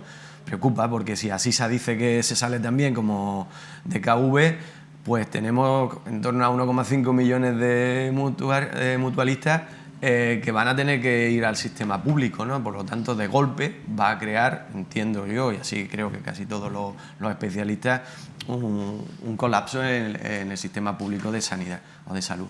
Así que muy, muy preocupado, la verdad, por la situación. Sobre todo también porque veo, como siempre, que no hay una posición unánime respecto de los partidos que conformen el gobierno, los partidos que están en la oposición. Cada uno va teniendo un parecer y esto pues dificulta que se llegue a un acuerdo, porque la negociación está sobre la mesa. El gobierno ha propuesto un incremento del 33,5% de las primas. El segundo intento, el primero era 17%, se subió al 33,5%. Que está ahora mismo sobre la mesa. Adeslas ya además anunció que no aceptaba esa nueva licitación, ahora se cae DKV y Asisa no se ha pronunciado. Eso es. Entonces, claro, el Partido Popular, por ejemplo, está planteando que hay que hacer unos mayores esfuerzos en esa negociación, ¿no? Pero la primera pregunta es ¿hasta dónde estaría dispuesto el Partido Popular a llegar en esos esfuerzos y de dónde sacaríamos? Porque al final eso es dinero público, ¿no?, que se le está dando a las aseguradoras. Así que, bueno, este sistema ya de primera es un sistema que yo, en mi opinión, es una opinión, nace nace equivocado. Yo creo que es un buen momento ahora también para replantearse el fortalecimiento de la sanidad pública. Obviamente lo que no se puede hacer es, venga, pues cogemos a todos los mutualistas y los metemos en el sistema público, ¿no? Yo creo que hay que buscar una fórmula híbrida de transición, pero que es una oportunidad para ir fortaleciendo el sistema de salud público. ¿Crees que debajo de estas renuncias hay una presión para que el Gobierno incremente más ese...? Por supuesto, esto es simplemente una cuestión económica. Las aseguradoras lo que están es echando un pulso porque ellas entienden que no están ganando lo suficiente, que es insostenible el sistema tal como está planteado en términos económicos, y ese es el problema. Cuando tú la sanidad la ligas al mercado, a los resultados de la cuenta, a la economía, entonces se pierde la equidad, se pierde el derecho universal, en fin. Por eso decía lo de intentar ir llevando, pero claro, también me preocupan los mutualistas, claro, porque va a haber mucha gente que si esto ahora de repente cae, pues se van a quedar sin servicio a sistemas especializados que ahora mismo están recibiendo en la sanidad privada, en fin. También la situación de quien tiene generado el derecho, como son los mutualistas, es muy preocupante desde su punto de vista, ¿no? Jesús, ¿cómo ves tú este asunto, esta crisis? Pues Susana, básicamente lo que hay de fondo, ¿no? Al final el trasfondo es el mismo. La sanidad no es una prioridad. Un poco a lo que apuntaba el compañero. Ahora no puede haber, evidentemente tiene que haberlo, ¿no? Pero esto se tenía que haber hecho antes, a sabiendas de que podía pasar. ¿Por qué? Porque para algo hay unos técnicos, hay unas personas especialistas en esta materia que apuntan a que esto podía darse. Entonces vemos cómo la sanidad no es una prioridad de la mano de lo que hablaremos luego, que será educación, ¿no? Entonces al final vemos que hay que tener una toma de decisiones efectiva pues con relación a la cuestión de la sanidad. ¿Por qué? Porque, como ya digo, decía José, pues efectivamente estamos hablando de que miles de mutualistas podrían acabar en el sistema público. Eso en un momento dado, evidentemente, puede ser un problema bastante importante. ¿Por qué? Porque habría que analizar si la sanidad pública española está preparada para hacer frente con sus recursos, ¿no?, ante esa demanda. Y, por supuesto, pues también es un tanto, no sé si peligroso, pero sí que alarmante el dejar la sanidad pública en manos de, en este caso, un ente concreto que sería Asisa, ¿no? Creo que Asisa todavía no se ha pronunciado. A considerar también. Hemos hablado al principio del programa con el jefe de Medicina Preventiva, el doctor Julián Domínguez, que asegura que no tiene medios para atender a toda la cantidad de mutualistas, y veremos a ver cómo se van, pues, cómo va evolucionando este asunto, esta crisis. Joaquín Guzmán, ¿qué opinas? Yo, si me permite, hago un pequeño paréntesis para contestar a la información anterior. Por si no la sobre tocamos. las negociaciones del convenio colectivo en hostelería. Efectivamente, claro, decirle a los empresarios que hagan sus números y que le den un sueldo digno a los trabajadores que se lo merecen, y que, como decían sus representantes, no pueden ser pobres trabajando. Pero al mismo tiempo pedirle también a los trabajadores que sean más profesionales, que atiendan rápidamente a sus labores en vez de dar vueltas, que es lo que hacen muchas veces, y que traten con educación a los consumidores. Porque a mí me llaman muchas veces de tú, y a mí no me gusta que me llamen de tú. Decía en uno de los momentos el secretario de Organización de Comisiones Obreras, Ángel Lara, pide profesionalidad en el sector, en los trabajadores del sector, pero primero tiene que tener un reconocimiento económico y ahora exigir, ¿no?, esa profesionalidad. Claro, eso respecto a una Dicho cosa. esto, respecto a lo otro, Muface. se ve claramente con lo de Muface lo que es el dilema sanidad pública, sanidad privada. Mientras que la privada ha estado ganando dinero, porque ahora dicen que es que pierden dinero, ¿verdad? Es una y cuestión se arregla económica. con 500 millones porque un mutualista cuesta 900, mientras que en la pública cuesta 1.600. Vale, se arregla con dinero. Pero todos esos años desde que yo soy mutualista, que lo soy desde el 78, y que era joven, y como yo, muchos otros mutualistas... ¿Sigue siendo mutualista? Jóvenes, sigo siendo, pero resulta que entonces no estuve 30 años o 20 sin ver un médico y sin ver una pastilla. Entonces ahora, que es cuando hemos llegado a unas edades, es cuando la sanidad privada dice, no, es que no me salen las cuentas, pierdo dinero. Yo comprendo que no pueden estar perdiendo dinero constantemente, pero que nos digan cuánto ganaron cuando ganaban en lugar de perder.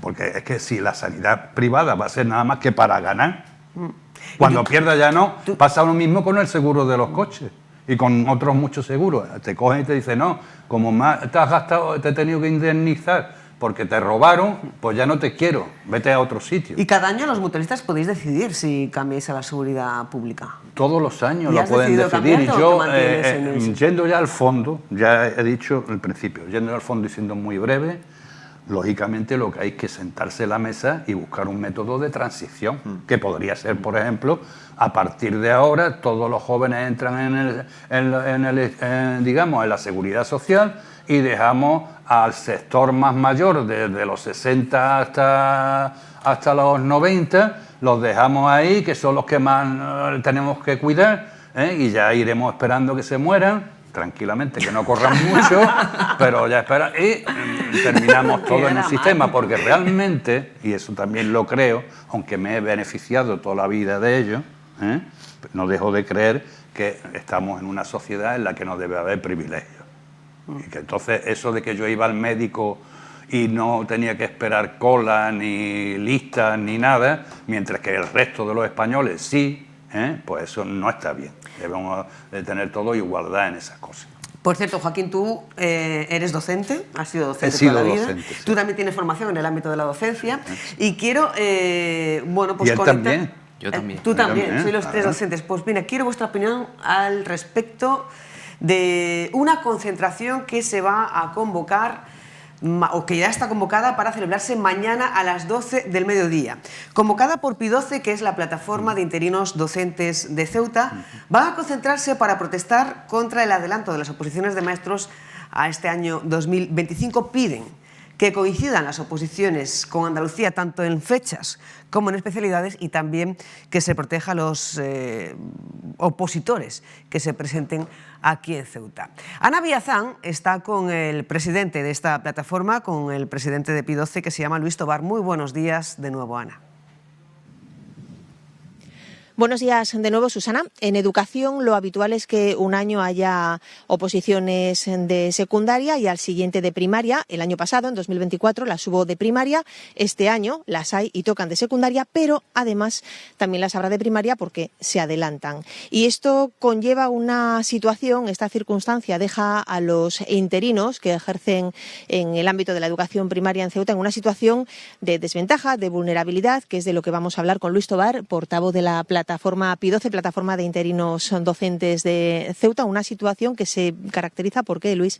Bueno, la situación ha venido un poco sobrevenida por el calendario que también Andalucía ha variado, ¿no? Y nos encontramos en la situación de que en más de 20 años nunca han coincidido primaria y secundaria, ni 2 años consecutivos la misma especialidad. Y se han adelantado las oposiciones, de una manera un poco rápida y atropellada, ¿no? Sin tener en cuenta nuestra opinión y sin que Andalucía todavía tuviese claro cuántas plazas y qué especialidades iba a sacar. Y ahora Andalucía ya lo tiene claro. ¿Y qué ocurre? Bueno, Andalucía ha convocado, sobre todo para secundaria, unas especialidades que aquí en Ceuta sí se van a sacar. Allí no se van a sacar y aquí sí. Y entonces los interinos, esta Navidad se publicó el 31 de diciembre, y esta Navidad han estado muy preocupados y por esta situación de inestabilidad y de inseguridad ante lo que sale en un territorio, sale en otro, además de otra serie de cosas que desde octubre se han ido sucediendo, y este ha sido ya la gota que ha colmado el vaso para que salgamos a la calle, protestar y por lo menos que se nos tenga en cuenta, se nos escuche y se nos intente proteger. Salir a la calle mañana. Tenéis convocado una protesta. Mañana sábado a las 12 en la Plaza de los Reyes hemos convocado una concentración, protesta para eso, para mostrar nuestro malestar ante la situación y pedir una serie de cosas. Primero, que se intente respetar el acuerdo con los sindicatos que certificaron con la dirección provincial, la delegación de gobierno, que se iban a respetar las mismas especialidades que se ven en Andalucía. Me consta que lo están haciendo, o sea que la presión puede ser un poquito más para que puedan negociar en el Ministerio de Educación y en el Ministerio de Función Pública.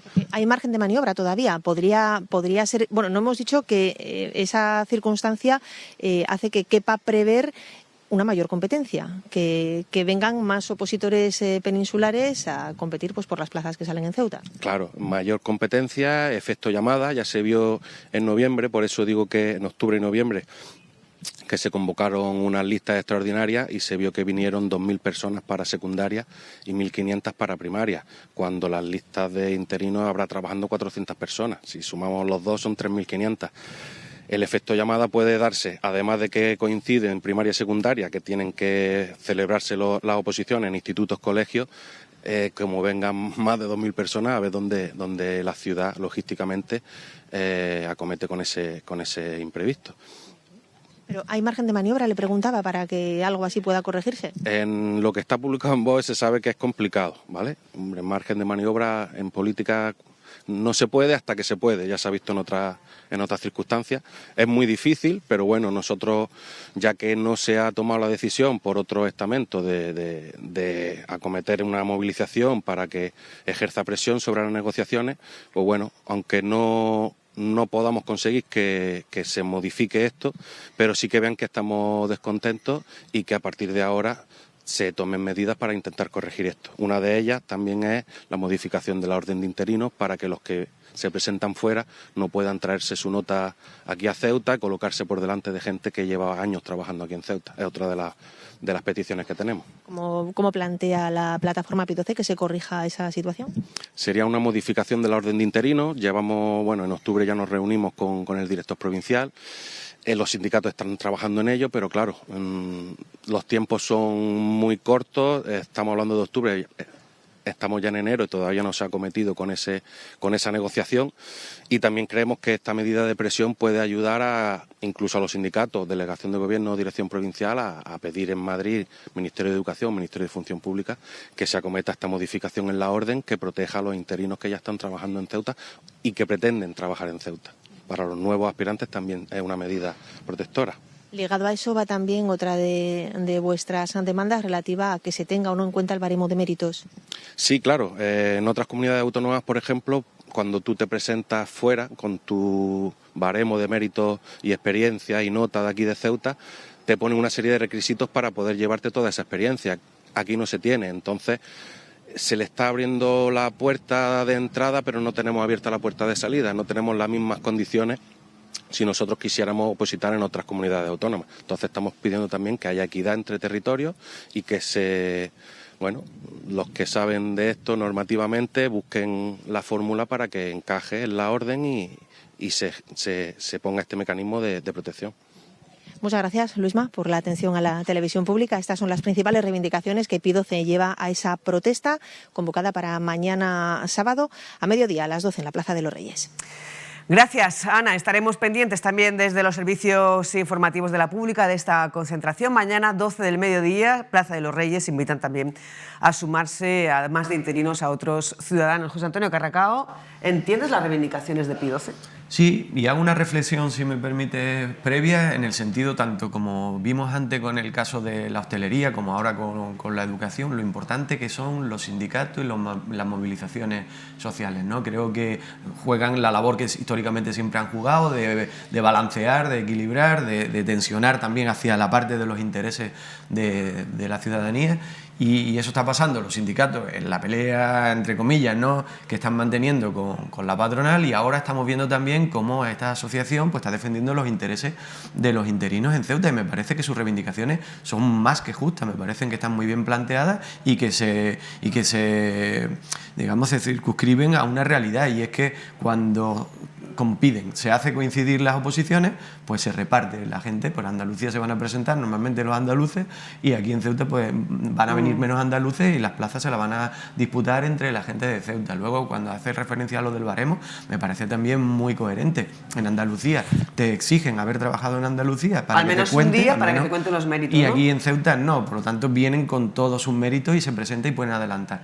Así que creo que las reivindicaciones son justas, están bien planteadas, pero no sé si quien tiene que tenerlas en cuenta pues las va a valorar, ¿no? Pero me parece que mañana apoyarles allí en la Plaza de los Reyes a las 12, creo que ha dicho, es una buena acción en un sábado por la mañana.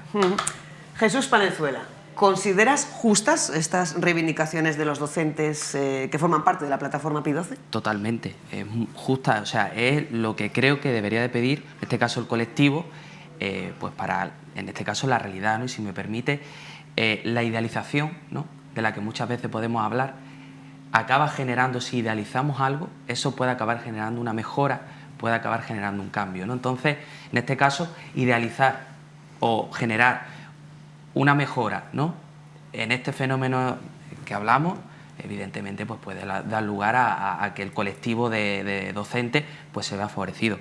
Evidentemente, podemos hablar de un dato, que es que en la región de Murcia, que ahora están, no sé si estáis pendientes de la cuestión, la región de Murcia ha ofertado en torno a 1.500 plazas para el cuerpo de profesores, en el que hay 15.000 solicitudes presentadas.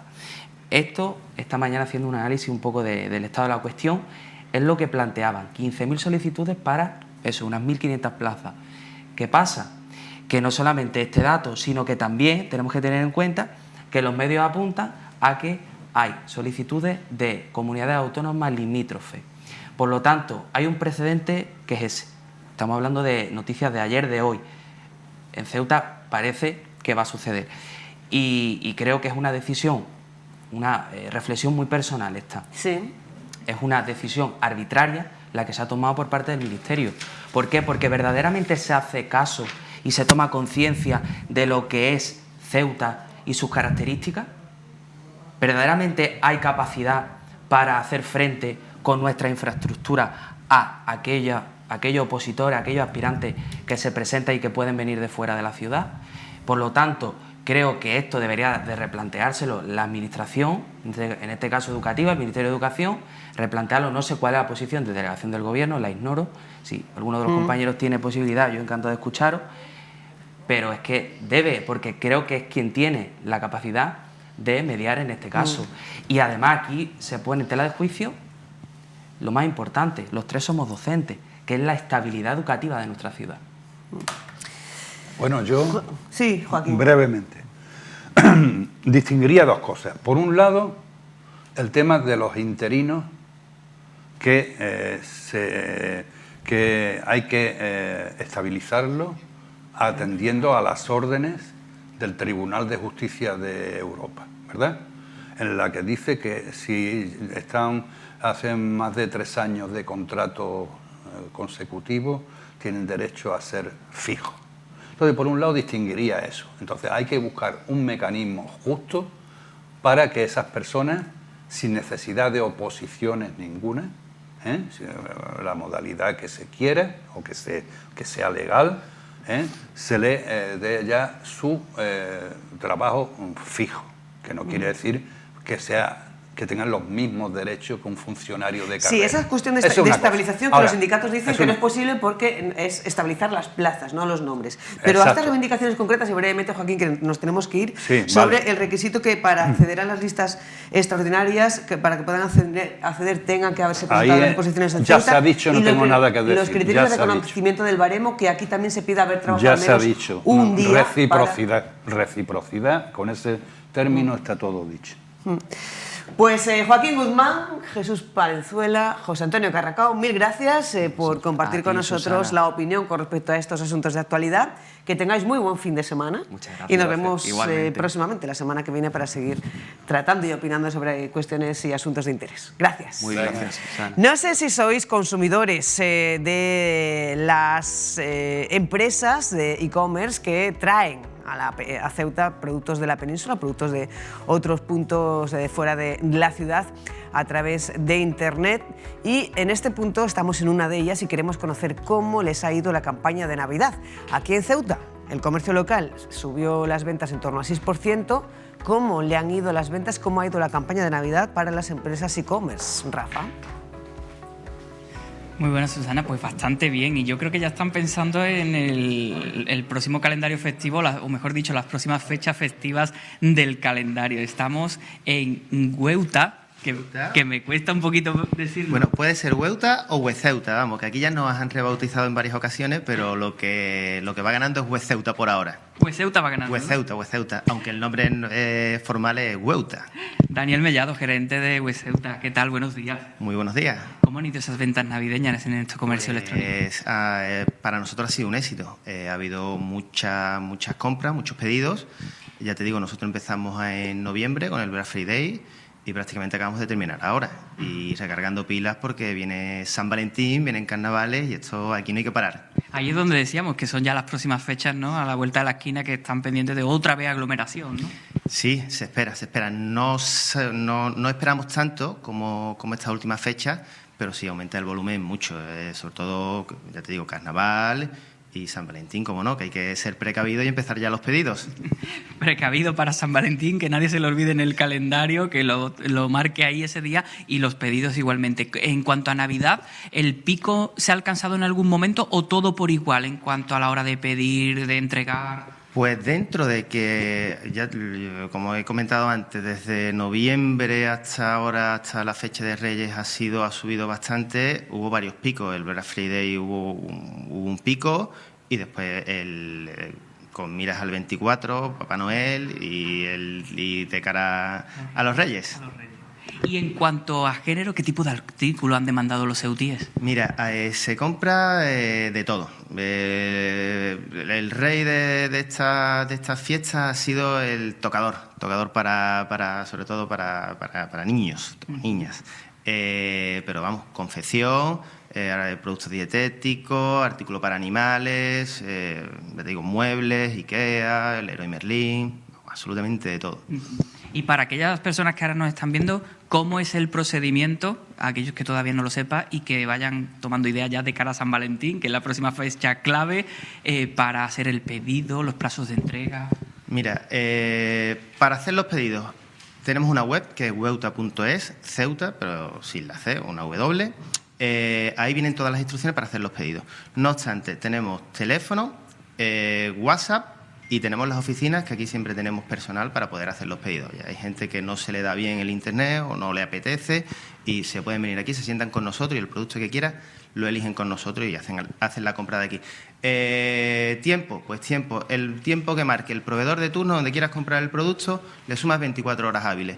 Si el producto llega en Península a cualquier cliente de Málaga, de Algeciras, de Cádiz, de donde sea, un martes, que sepa que el miércoles lo tiene en Ceuta. ¿Qué más quiere que te La cuente? entrega, me has dicho, el local. Claro, entregas tenemos aquí en el centro, tenemos en Parque Ceuta y tenemos a domicilio también, ¿vale? Todo comodidad. Y, por cierto, además lleváis ya un año prácticamente instalados. Sois de Ceuta, pero operativos como comercio electrónico ya un año. ¿Qué balance hacéis? Pues muy positivo, muy positivo. Seguimos con las mismas ganas que el primer día, con la misma ilusión. Ya digo, cumplimos un año, semana tras semana aumentamos pedidos y la verdad que estamos muy contentos y con muchas ganas de poder hacer que cualquier ceutí, caballa, paisano, tenga las mismas facilidades que tenga cualquier gaditano, malagueño o cordobés. Pues muchas gracias, Daniel Mellado, por atender a la pública y que vaya todos esos pedidos de paquetería estupendamente y lleguen, como nos decía un cliente, que llegan muy rápido. Sí. Muchas gracias a ustedes por estar aquí y que nos conozcan más paisanos. Estupendo. Gracias. Buenos días y a disfrutar también del trabajo. Muchas gracias. Buenos días. Pues Susana, ahí queda en el horizonte las próximas festividades y, como nos decía Daniel Mellado, ha sido una campaña de Navidad fabulosa para este comercio electrónico desde el Black Friday, fíjate, y ahora un poquito descendiendo los pedidos desde Reyes, pero volverá el aumento de cara a San Valentín y a Carnaval.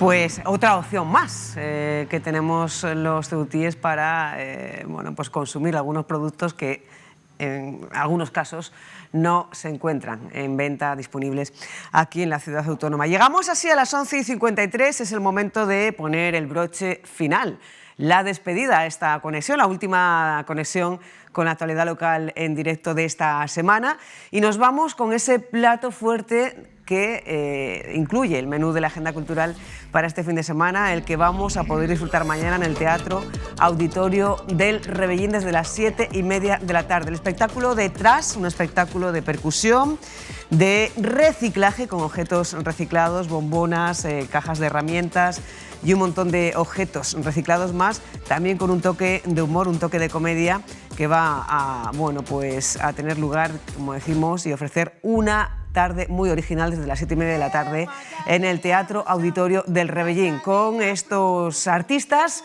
vamos a despedirles dejándoles claro que el fin de semana pueden seguir conectados con los servicios informativos y que el lunes tenemos de nuevo una cita con información aquí desde las 10 de la mañana. Nada más, muchas gracias por su compañía. Nos vemos el lunes. Que pasen muy buena tarde y un gran fin de semana. Tras Teatro Auditorio del Rebellín, 7:30 de la tarde, mañana sábado. Hasta el lunes.